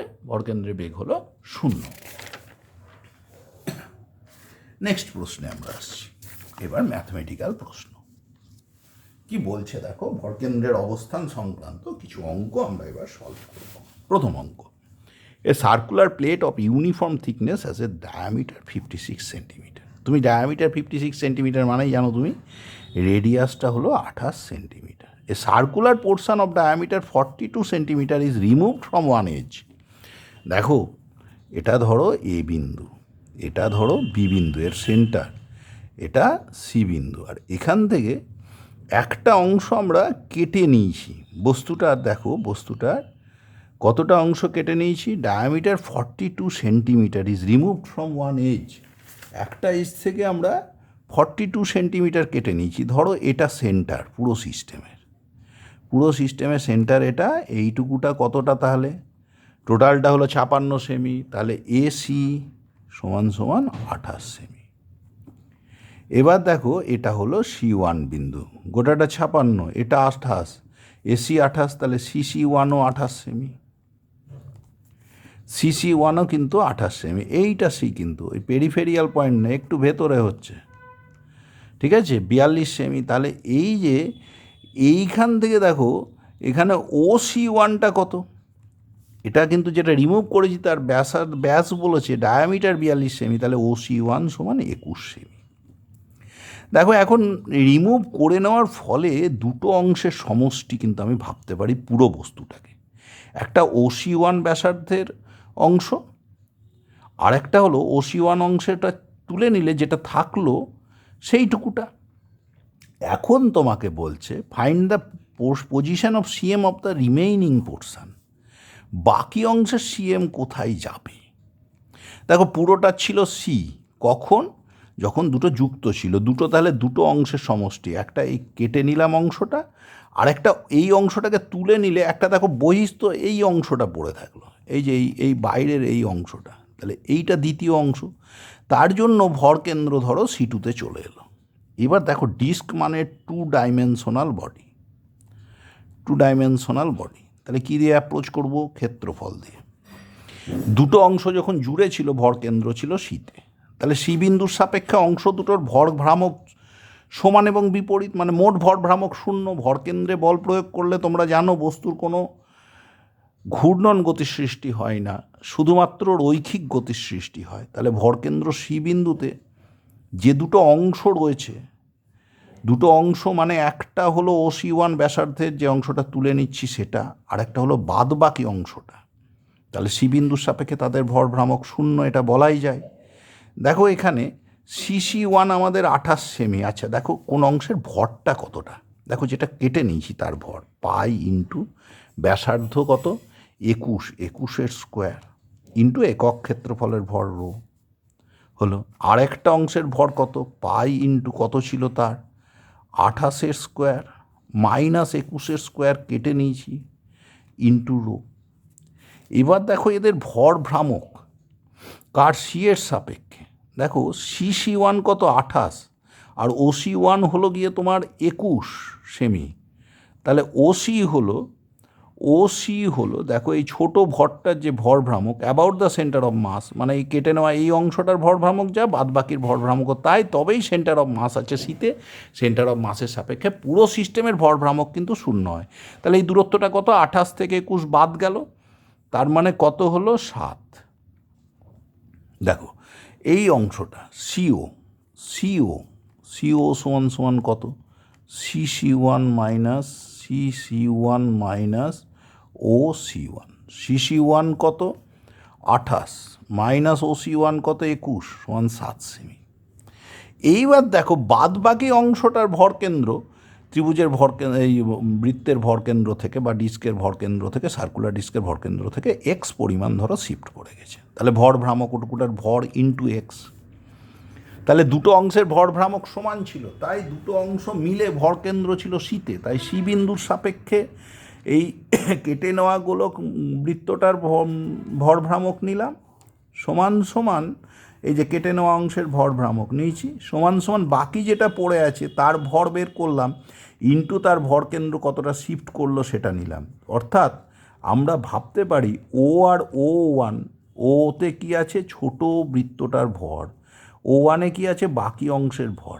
এই টু বডি সিস্টেমের ভর কেন্দ্র ছিল সিতে, তাই ওর কেন্দ্রগামী যে বৃত্ত নিয়েছি তার ভরভ্রামক সি এর সাপেক্ষে যা, বাদ বাকি অংশটুকুটা যেটা পড়ে থাকলো তারও সি এর সাপেক্ষে ভরভ্রামক সমান। কারণ ভরকেন্দ্র হলো এমন একটা বিন্দু যে বিন্দুতে বল প্রয়োগ করলে বস্তুর কিন্তু কোনো ঘূর্ণন গতির সৃষ্টি হয় না, তাই ভরকেন্দ্রের সাপেক্ষে ভরভ্রামক হলো শূন্য। তাহলে টু বডি সিস্টেমের দুটো অংশে ওই ভরকেন্দ্র হোল সিস্টেমের ভরকেন্দ্র ছিল সিতে, তার সাপেক্ষে দুটো অংশেরই ভরভ্রামক সমান এবং বিপরীত। তাহলে দেখো এখান থেকে কি করতে পারি, পাই পাই কেটে দিলাম, কি থাকলো 21 ইন্টু 21 ইন্টু রো ইন্টু 7 সমান 21, 28 প্লাস 21 মানে 49 into 7 into rho into X. দেখো রো কেটে দিতে পারি, 7 কেটে দিতে পারি, তাহলে 21 এক্স সমান 21 ইন্টু 21 বাই 49, 7 7 49, 3 7 21, 7 3 7 21, তাহলে 9 সেমি। তাহলে ভরকেন্দ্রটা শিফট করছে কতটা, দেখো এই সেন্টার থেকে বাঁ দিকে 9 সেমি দূরে, তাহলে 9 সেমি টুয়ার্ডস লেফট হেয়ার। এটাই হলো CM of the rest portion, CM of the rest portion. Next second problem কি বলছে, যে এখানে একটা পুলি দেখা যাচ্ছে, ভরহীন একটা পুলি, দুটো ভর ঝোলানো আছে, একটা এম একটা 3m। বলছে find the acceleration of the CM of the system. তুমি জানো এসিএম সমান m1a1 plus m2a2 by m1 plus m2। এবার তোমার হোল সিস্টেমের ত্বরণ বের করার নিয়ম তুমি জানো। দেখো এখানে টান বল কাজ করে, কিন্তু আমরা বলেছি টান বল কেমন বল, ক্রিয়া প্রতিক্রিয়া বল, they will dismiss each other. এখানে কে কাজ করছে 3mg, এখানে কে কাজ করবে mg। তাহলে হোল সিস্টেমটা এদিকে ত্বরণ সহ নামার কথা। তাহলে দেখো এখন আমি যদি এর কথা বলি, এ সমান কত, দেখো টানগুলো ক্রিয়া প্রতিক্রিয়া বল, হোল সিস্টেম কাজ করলে টিগুলো কেটে যাবে, তাই তাকে বিবেচনা করছি না। তাহলে মোশানের দিকে কত হলো 3mg, মোশান নিচের দিকে এখানে সেই এটা কিন্তু ওপরে উঠছে এই এমজি এম ভরটা, তাহলে তার ওজন নিচের দিকে, তাহলে গতির বিরুদ্ধে এমজি কাজ করছে, তাহলে লব্ধি বল 3mg মাইনাস এমজি বাই মোট মাস 3m প্লাস m। তাহলে কত হলো 2mg বাই 4m, তার মানে কত হলো mm কেটে গেল g/2। এবার হোল সিস্টেমের ত্বরণ আমরা বের করব। দেখো m1 ভর, m1 সমান ধরলাম 3m, তার ত্বরণ কত a সমান g/2, এবং কোন দিকে নিচের দিকে। m2 ভরটা কত m, কিন্তু তার ত্বরণ কিন্তু বিপরীতমুখী ওপরের দিকে, তাহলে a2 সমান সমান কত মাইনাস g/2। আমরা বলেছি বিশেষ দিকের ত্বরণ পজিটিভ হলে উল্টো দিকের ত্বরণ কিন্তু নেগেটিভ। তাহলে দেখো তো a সমান সমান তাহলে কত বলা যায় acm,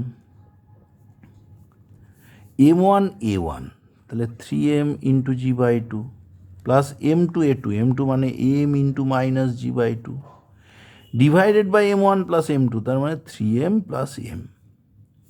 তাই কত হলো, দেখো 1.5 মাইনাস হাফ মানে 3mg/2 মাইনাস mg/2 মানে mg/4m, that is equals to g/2। এখানে একটা শর্টকাট শর্টকাট একটা রাস্তা বলে দিচ্ছি। এসিএম সমান যখন এই পুলি প্রবলেম হবে m1 minus m2 by m1 plus m2 তার হোল স্কোয়ার ইন্টু জি। m1 হলো দেখো 3m, m2 হলো m, নিচে হলো 3m প্লাস m গোটাটার হোল স্কোয়ার ইন্টু জি। উপরে এসছিল 2m, নিচে এসছে 4m, তার হোল স্কোয়ার ইন্টু জি। দেখো এখানে 2তে কাটলো, 4 থাকলো g/4। ঝট করে তুমি উত্তরে পৌঁছে যেতে পারবে। বিভিন্ন মাল্টিপল চয়েস টাইপ পরীক্ষায় কিন্তু অনেকটা সময় ম্যানেজমেন্টে সুবিধে হবে তোমার। এইবারে তারপরে প্রবলেমে যাই। বলছি এ টি শেপড অবজেক্ট আছে, এ বির লেন্থ বলে দিয়েছে, force F is applied at P parallel to A B, এখানে পি প্যারালাল টু এ বির প্যারালালে একটা বল এফ দিয়েছে, such that the object has only translational motion without rotation, যদি ট্রান্সলেশনাল মোশন হয় so P is the centre of mass, centre of মাসে বল প্রয়োগ করলে শুধু ট্রান্সলেশনাল মোশন পাই, কোনো রোটেশন কিন্তু আমরা পাই না। এবার বলছে অবজেক্ট উইথ ডাইমেনশনস আর শোন, এটা ইউনিফর্ম যদি রড ধরে নিই তাহলে এইটুকুটার ভর হলো নিচের অংশের ভর হলো 2m 2l এর জন্য, তাহলে উপরের অংশের ভর m, এইবার নিচের অংশের লেন্থ 2l, তাহলে তার ভর কেন্দ্রের উচ্চতা দেখো নিচের অংশের y1, যদি y অক্ষে নিচ্ছি তাহলে l, উপরের রডটা খুব সরু হলে তার ভর কেন্দ্রের উচ্চতা এটা l হলো, এটা l, তাহলে y2 সমান সমান 2l, তাহলে ভর কেন্দ্রের স্থানাঙ্ক অবস্থান y সমান, দেখো y সমান সমান কী হতে পারে, m1 y1 plus m2 y2 by m1 plus m2, m1টা কত ধরেছি 2m, তাই তো নিচের অংশটা 2m, তাহলে m1 2m, m2 কত, m2 এই যে এটা m, উপরের অংশের ভর m, তাহলে m1 y1, m1 মানে 2m ইন্টু y1 মানে কত, নিচেরটার ভর কেন্দ্রের উচ্চতা কিন্তু l, প্লাস m2 কত ধরেছি m, উচ্চতা 2l বাই টোটাল ভর m প্লাস 2m মানে 3m, দেখো কত দাঁড়ালো 2ml plus 2ml 4ml by 4ml by এটা হলো m, আর এটার হয়েছিল দেখো 2m আর m 3m এটা হবে, হ্যাঁ m কেটে গেল 4l বাই 3, তাহলে দেখো বলছে যে find the location of P with respect to C থেকে পি এর দূরত্ব সিপি, ওটাই তো ভর কেন্দ্রের অবস্থান, so the distance is 4l by 3, so the distance of P from C is 4l by 3, কারণ ওখানে বল প্রয়োগ করায় তোমার শুধুমাত্র তুমি ট্রান্সলেশনাল মোশন পাচ্ছ, কোনো রোটেশনাল মোশন পাচ্ছ না, so that is the position of CM of the body, centre of mass, সুতরাং সেন্টার অফ মাসের সি থেকে দূরত্ব আমাকে বের করতে হলো, সেই দূরত্বটা হলো 4l বাই 3। নেক্সট প্রবলেমে আমরা যাওয়ার চেষ্টা করছি, প্রবলেম নাম্বার 4 কি বলছে, a metre stick balanced on a knife edge at its centre when 2 coins each of 5 gram are kept on the top of 12 centimetre, ধরো একটা মিটার স্টিক আছে, এর মধ্যবিন্দুতে এটা ব্যালান্সিং অবস্থায় আছে, এবার বলছে কি 2 coins of 5 gram are kept on 12 centimetre side, এখানে 5 গ্রামের দুটো ভর, তার মানে কতটা 10 গ্রাম ভর কাজ করছে নিচে, কোথা থেকে 12 সেমি দূর থেকে, আর মিটার স্টিকের দৈর্ঘ্য 1 মিটার, ভর কেন্দ্রের দূরত্ব কিন্তু এখানে 50 centimetre, the stick is found to be balanced at 45 centimetre, তার মানে স্টিকটা কিন্তু এখন আমার মধ্যবিন্দুতে, stick balanced on a knife edge at its centre when 2 coins এজড এত put on top at the other 12 centimetre mark of the other at 12 centimeter, the stick found to be balanced at 40, দেখো এই স্টিকটাকে 50 থেকে তার ওজন কিন্তু কাজ করছিল, এটাকে আর 50 সেমি দূরে ব্যালেন্স না রেখে এখন রাখতে হয়েছে 45 সেমি দূরে, দেখো কখন এটাকে ব্যালেন্স রাখতে পারবো, যদি এখন হোল সিস্টেমের ভর কেন্দ্র এখানে থাকে, দেখো এই সিস্টেমটাকে এখন আমি দুটো ভর হিসেবে ভাবতে পারি, একটা এদিকে আছে 10 গ্রাম যেটা 12 সেমি থেকে ঝুলছে, তাহলে সিএম থেকে তার দূরত্ব কত, সিএম 45 সেমি দূরে, তাহলে কত হবে 10g ইন্টু কত দূরত্ব কত 45 মাইনাস 12 মানে 33 সমান এখানে mg ইন্টু কত, এই গোটা দূরত্বটা 50 সেমি, তার মধ্যে 45 গেল, তাহলে এইটুকুটা 5 সেমি, তাই না, দণ্ডের ওজন তো সবসময় মধ্যবিন্দু থেকে কাজ করবে, কিন্তু এখন ওর ব্যালান্সিং পয়েন্ট ওখানে না রেখে 45 সেমি দূরে রেখেছি, তাহলে এইটুকুটা দূরত্ব 5 সেমি, তাহলে এই দুটো অংশের ভ্রামক সমান, তাই সেন্টার অফ মাস বা সেন্টার অফ গ্র্যাভিটিতে আমি সাপোর্ট দেওয়াতে বস্তুটাকে স্থির অবস্থায় রাখা গেছে, এই দুটো বলের যে লব্ধি তার সঙ্গে এখন রিয়াকশান ফোর্স ব্যালান্সে রাখতে পেরেছি, তাহলে এমজি ওজনের ভ্রামক কত 5 সেমি দিয়ে গুণ হলো এখানে, তাহলে কত দাঁড়াচ্ছে দেখো 5 দুগুণ 10, জি কেটে গেল, তাহলে এম সমান 66, বলছে what is the mass of the metre stick, so the mass of the metre stick is 66 গ্রাম।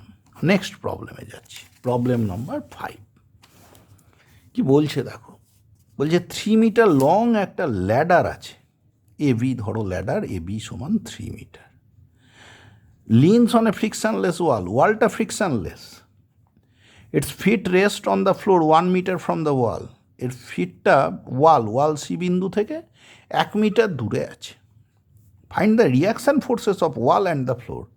দেখো মেঝে যে রিয়াকশান ফোর্স দিয়েছে N1 আর দেওয়াল যে রিয়াকশান ফোর্স দিয়েছে F, এই দুটো বের করতে হবে। দেখো আর কি বল কাজ করছে, দেখো মেঝেটা কিন্তু বলেনি ফ্রিকশানলেস, তাহলে তার ফ্রিকশান, দেখো মইটা বাঁ দিকে সরকে নেমে যাওয়ার কথা, তাহলে ফ্রিকশান কাজ করছে ডান দিকে, তাহলে এসি রেখা বরাবর এফ বল কাজ করছে। আর কি, মইয়ের ওজন সোজা নিচের দিকে কাজ করবে। 3 মিটার লং ল্যাডার আর 20 কেজি ওজন, তাহলে দেখো এখান থেকে 20 × G কাজ করছে। এখন দেখো তাহলে আমরা এইগুলো একটা ভাবতে পারি একতলীয় বলের ক্রিয়ায় সাম্যের শর্ত অনুযায়ী আমরা ভাবতে পারি। দেখো বাঁ দিকে যতটা বল ডান দিকে ততটা ডান দিকে বল কাজ করছে এফ, বাঁ দিকে F1, so we may write down F = F1। আর কি লিখতে পারি, N1 ওপরের দিকে, mg নিচের দিকে, তাহলে N1 = mg = 20G। তাহলে দেখো এখানে মেঝের যে রিয়াকশান ফোর্স এটা আমরা পেয়ে গেলাম, আর F = কিন্তু F1। আর একটা কি বের করতে হবে, দেখো F/F1কে তো আমাকে ঠিকঠাক করে বের করতে হবে। N1 না হয় আমি পেয়ে গেলাম, তাহলে কি করে পাবো, ভ্রামক নেব, এখানে কোনটা থিটা নিলাম, দেখো taking the moment about a, কেন, কারণ এ বিন্দুর মধ্যে দিয়ে ম্যাক্সিমাম বলের ক্রিয়া রেখা যাচ্ছে N1 এবং F, তাহলে এদের ভ্রামক 0 N1 এবং F-এর। তাহলে দেখো এই mgর ভ্রামক কতটা হবে, mg মানে 20G ইন্টু দূরত্ব কত, দেখো এই যে এ পি ধরো, তাহলে 20G ইন্টু AP সমান F1 বল তার ভ্রামক, এর ক্রিয়ারেখা এটা, লম্ব দূরত্ব দেখো এই দূরত্বটা, এই দূরত্ব মানেই কিন্তু BC, তাহলে F1 × BC এটা বলতে পারি। এখন দেখো 20G ইন্টু এপিটা কত, AP = AD, এটা ভূমি তো, AD cos θ, তাহলে AD cos θ, ময়ের দৈর্ঘ্য ছিল 3 মিটার, তাহলে AD হলো 3/2 মিটার, তাহলে AD cos θ, AD × cos θ সমান F1 × BC। BC কি, দেখো AB 3 মিটার, তাহলে BC এটা লম্ব, তাহলে এটা হলো AB sin θ, তাহলে এক কথায় দাঁড়িয়ে গেল AB sin θ। এইবারে দেখো AD = AB/2, তাহলে ADর জায়গায় আমি বসিয়ে দিচ্ছি, একেবারে ADর জায়গায় বসিয়ে দিচ্ছি AB/2, তাহলে থাকলো 20G ইন্টু ADর জায়গায় বসালাম AB/2 ইন্টু cos θ সমান F1 × AB × sin θ। দেখো AB কেটে গেল, তোমার F1 হলো 10G বাই sin θ নিচে আসলো, cos নিচে চলে গেল tan θ। এবার tan θর মান আমাকে বের করতে হবে। দেখো এটা হলো 1 মিটার, AB হলো 3 মিটার, তাহলে সমকোণী ত্রিভুজের ধর্ম থেকে BC হলো √3² - 1² √8 মানে 2√2 মিটার, তাহলে tan θ = লম্ব বাই ভূমি মানে 2√2, তাহলে 2√2 আমি বসিয়ে দিতে পারি, তাহলে এখানে হলো 10G/2√2, তার মানে 5G/√2 F1। আর দেখো N1 = 20G, খুব সহজে আমাদের কিন্তু বেরিয়ে গিয়েছিল, তাহলে এটা হয়ে গেল কত হলো 5G/√2, এইখানে দেখো এইখানে, হ্যাঁ ঠিক আছে 5G/√2 নিউটন, 50/√2 G10 বসালে পড়ে, তাহলে 50/√2 নিউটন, তাহলে কত হলো 25√2 নিউটন। তাহলে দেখো এখানে খুব সহজে আমরা ল্যাডার প্রবলেম সলভ করে ফেললাম। নেক্সট আমরা আরেকটা প্রবলেমে যাচ্ছি, প্রবলেম নাম্বার 6। প্রবলেম 6 কি বলছে দেখো, বলছে যে a 10 kg mass is hanging by 2 wires, one of the wire making an angle 60 degree with the vertical.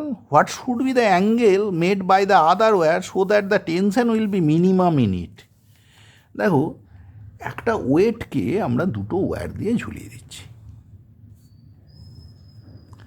এই একটা ওয়্যার, এই একটা ওয়্যার, এই ওয়্যারগুলোর একটা বলে দিয়েছে কত অ্যাঙ্গেল করেছে উইথ দ্য ভার্টিক্যাল 60 ডিগ্রি, আর একটা ওয়্যারের অ্যাঙ্গেলটা চেয়েছে, এটা ধরো T1 বল, এটা T2 বল, এটা কত কোণ করেছে এই অ্যাঙ্গেলটা তোমার চাই, এই অ্যাঙ্গেলটা তোমার ধরো হলো থিটা। আর কি বলছে 10 কেজি ওয়েট ইজ হ্যাঙ্গিং, তাহলে তিনটে বলের কি সামনের শর্ত বুঝতেই পারছো, 10G। এইবার বলছে যে কি শর্তে the angle made by the other wire so that the tension will be minimum, এই থিটা কত হলে টেনশন মিনিমাম হবে। দেখো খুব সহজভাবে আমরা যদি ভাবি, এখান থেকে এটা যদি লম্ব টেনে নিই, এই কোণটা 60 ডিগ্রি হলে এই কোণটা কিন্তু 60 ডিগ্রি, আর এইটা থিটা হলে এটা থিটা, তাহলে এই গোটা কোণটা হলো 60 ডিগ্রি প্লাস থিটা। এখানে একটা কোণ 60 ডিগ্রি গেল, গোটা কোণটা সরল কোণ 180 ডিগ্রির মধ্যে 60 বাদ গেলে এই কোণটা কিন্তু দাঁড়িয়ে গেল 120 ডিগ্রি। এইখানে দেখো এই কোণটা থিটা, গোটা কোণটা এক সরল কোণ, তাহলে এই কোণটা দাঁড়ালো 180 ডিগ্রি মাইনাস থিটা। তা দেখো A B C D, D বিন্দু, এই বিন্দুটা নিলাম N1। তাহলে দেখো আমাদের কি দাঁড়ালো এ ডি বি, এই কোণটা 60 plus theta, A D N1, A B D N1 এই কোণটা 120 ডিগ্রি, আর এ ডি N1 এই কোণটা 180 মাইনাস থিটা। এইবার আমরা তাহলে লিখি লামির উপপাদ্যে যে কোনো বল আর অন্য দুটো বলের মধ্যবর্তী কোণের সাইনের অনুপাত ধ্রুবক, তাহলে কী লিখবো T1 বাই অন্য দুটোর মধ্যে কোণের sine of 180 degree minus theta সমান কত লিখব T2 বাই সাইন 120 ডিগ্রি সমান 10G বাই 60 ডিগ্রি সাইন কত 60 ডিগ্রি প্লাস থিটা। এবার দেখো T2 সমান এত, তাহলে T2 মিনিমাম হতে গেলে সাইনের এই ভ্যালুটা হতে হবে 1, মানে এই অ্যাঙ্গেলটা 60 degree plus theta should be 90 degree, যাতে করে T2 সমান মিনিমাম হয়। T2 মিনিমাম হতে গেলে তা থিটা কত, প্রথম উত্তর থিটা 30 ডিগ্রি। থিটা যখনই তুমি 30 ডিগ্রি পেলে আর কিছু অসুবিধা নেই, T1 বাই সাইন 150 ডিগ্রি সমান T2 বাই সাইন 120 ডিগ্রি সমান 10G বাই সাইন 90 ডিগ্রি। তাই দেখো T1 বাই সাইন 150 মানে সাইন 30 মানে হাফ সমান T2 বাই √3/2 সাইন 91 সমান 10G, সো T1 সমান 10G/2 মানে 5G, আর T2 হয়ে গেল তোমার 10G ইন্টু √3/2 তার মানে 5√3G, সুতরাং T1 T2 বেরিয়ে গেল সেই শর্তে। নেক্সট কোশ্চেন কি বলছে, বলছে 3 particles of masses 1 kg, 2 kg and 3 kg are placed at 3 corners of ABC respectively at an equilateral triangle of edge 1 meter. Find the distance of CM from A. দেখো একটা equilateral triangle বলেছে, সমবাহু ত্রিভুজ, তার 3টে শীর্ষবিন্দু A B C। কী কী বলেছে, 1 KG আছে এতে, 2 কেজি আছে বিতে, 3 কেজি আছে সিতে, তাহলে এতে 1 কেজি, বিতে A B C, এটা বি নিই খুব সহজভাবে, এটা বি নিয়ে নিই সহজভাবে, এটা সি। এতে 1 কেজি, বিতে 2 কেজি, সিতে 3 কেজি। এর সাইড কত বলে দিয়েছে, অফ সাইড এজ 1 মিটার। কোঅর্ডিনেটগুলো সহজ করে ধরে নিচ্ছি, এর কোঅর্ডিনেট 0 0, তাহলে বি এর কত 1 0, সি এর কত দেখো এটা কিন্তু মধ্যবিন্দু হয়, তাহলে সি এর কোঅর্ডিনেট হলো X coordinate half, Y coordinate √3/2, সুতরাং তিনজনের কোঅর্ডিনেট লিখে নিলাম।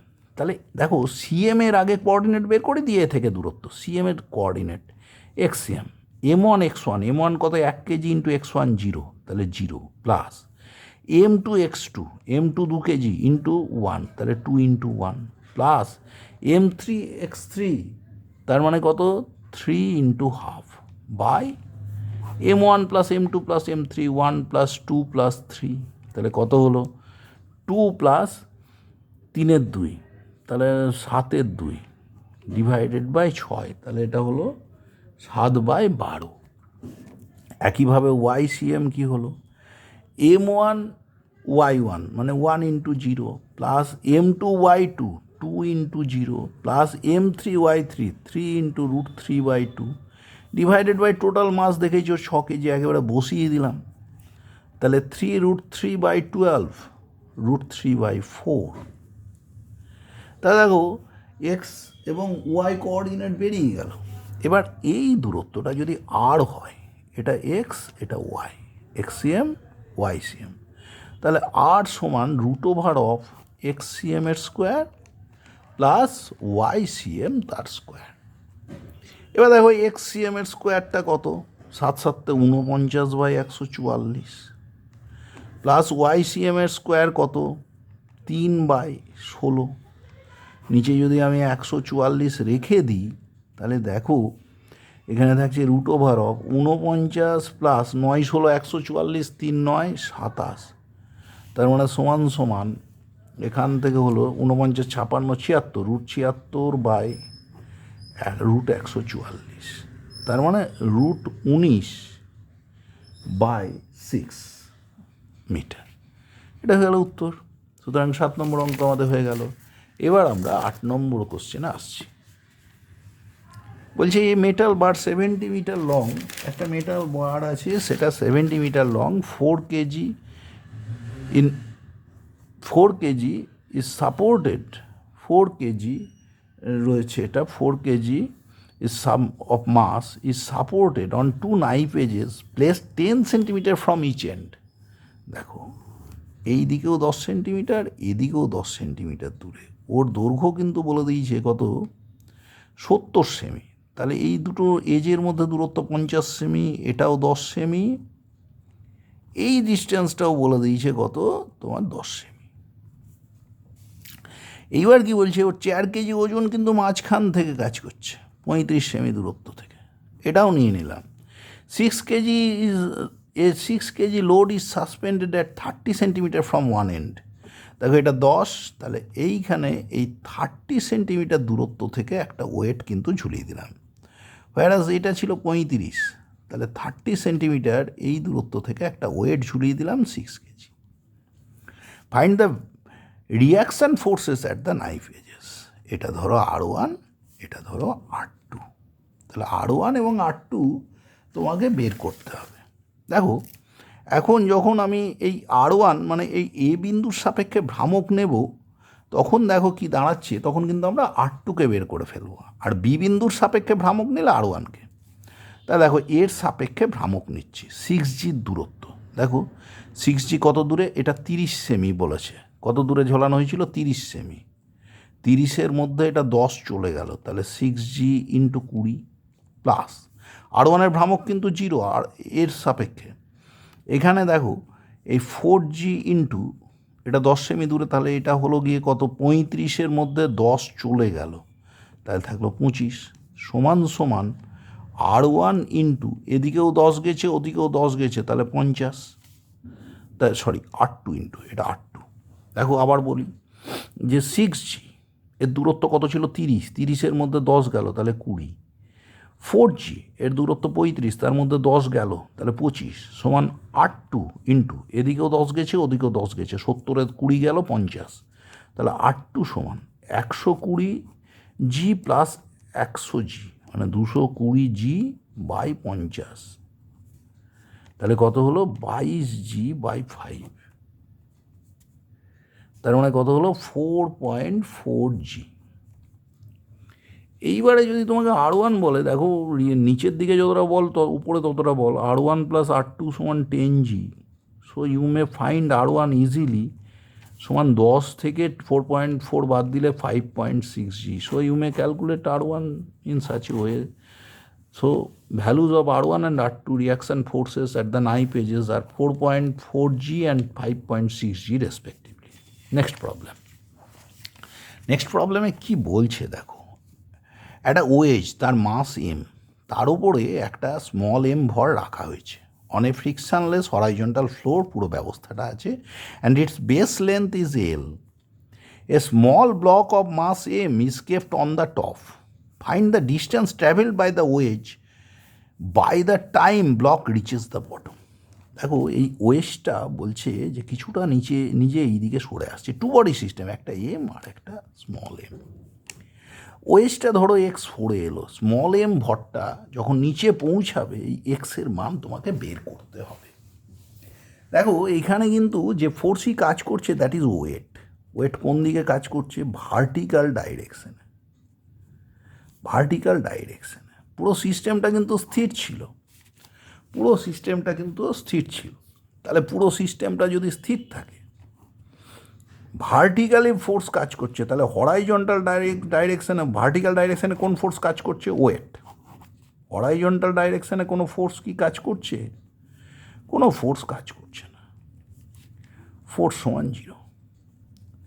তাহলে দেখো হরাইজন্টালি সেন্টার অফ মাসে কোনো অ্যাক্সিলারেশন নেই। আগে প্রথমে পুরো সিস্টেমটা কিন্তু স্থির ছিল, সিস্টেম স্ট্যাটিক ছিল।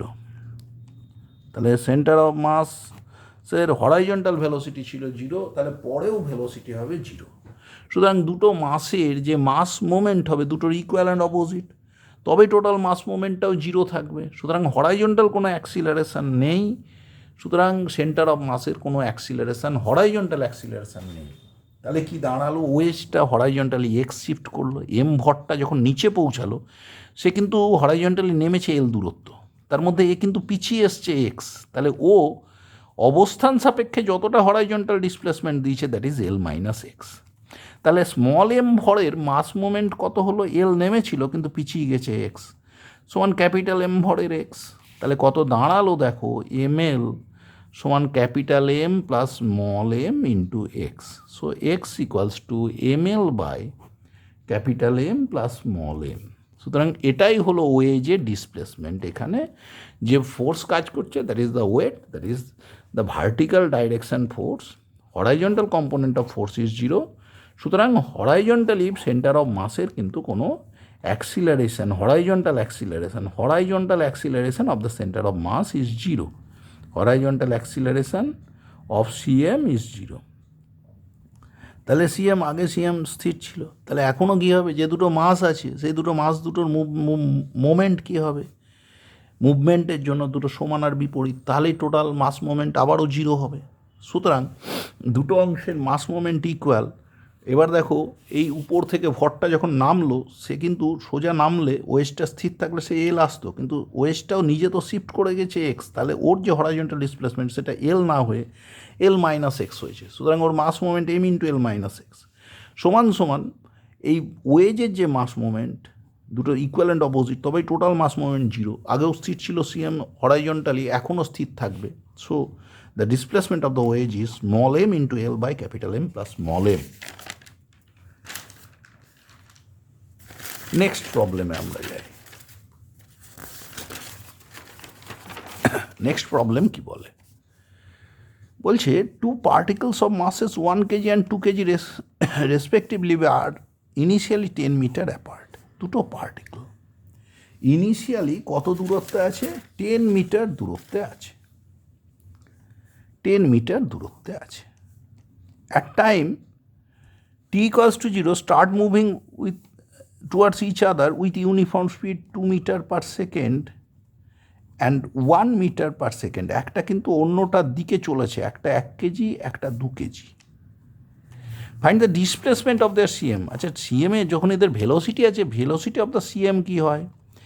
m1 v1 plus m2 v2 by m1 plus m2। দেখো v1 হলো 2 মিটার পার সেকেন্ড, তাহলে v2 কত? -1 মিটার পার সেকেন্ড। m1 হলো 1 কেজি, m2 হলো 2 কেজি, তাহলে m1 v1 কত? 1 ইন্টু 2 প্লাসের জায়গায় কি হলো? m2 হলো 2, v2 -1 by m1 plus m2 কত? 1 প্লাস 2, তাহলে 2 মাইনাস 2 বাই 3 ইকুয়ালস টু 0। তো সেন্টার অফ মাসের কোনো ভেলোসিটি নেই, স্থির। তাহলে 1 সেকেন্ডে তার যে displacement that is VCM into T that should be 0।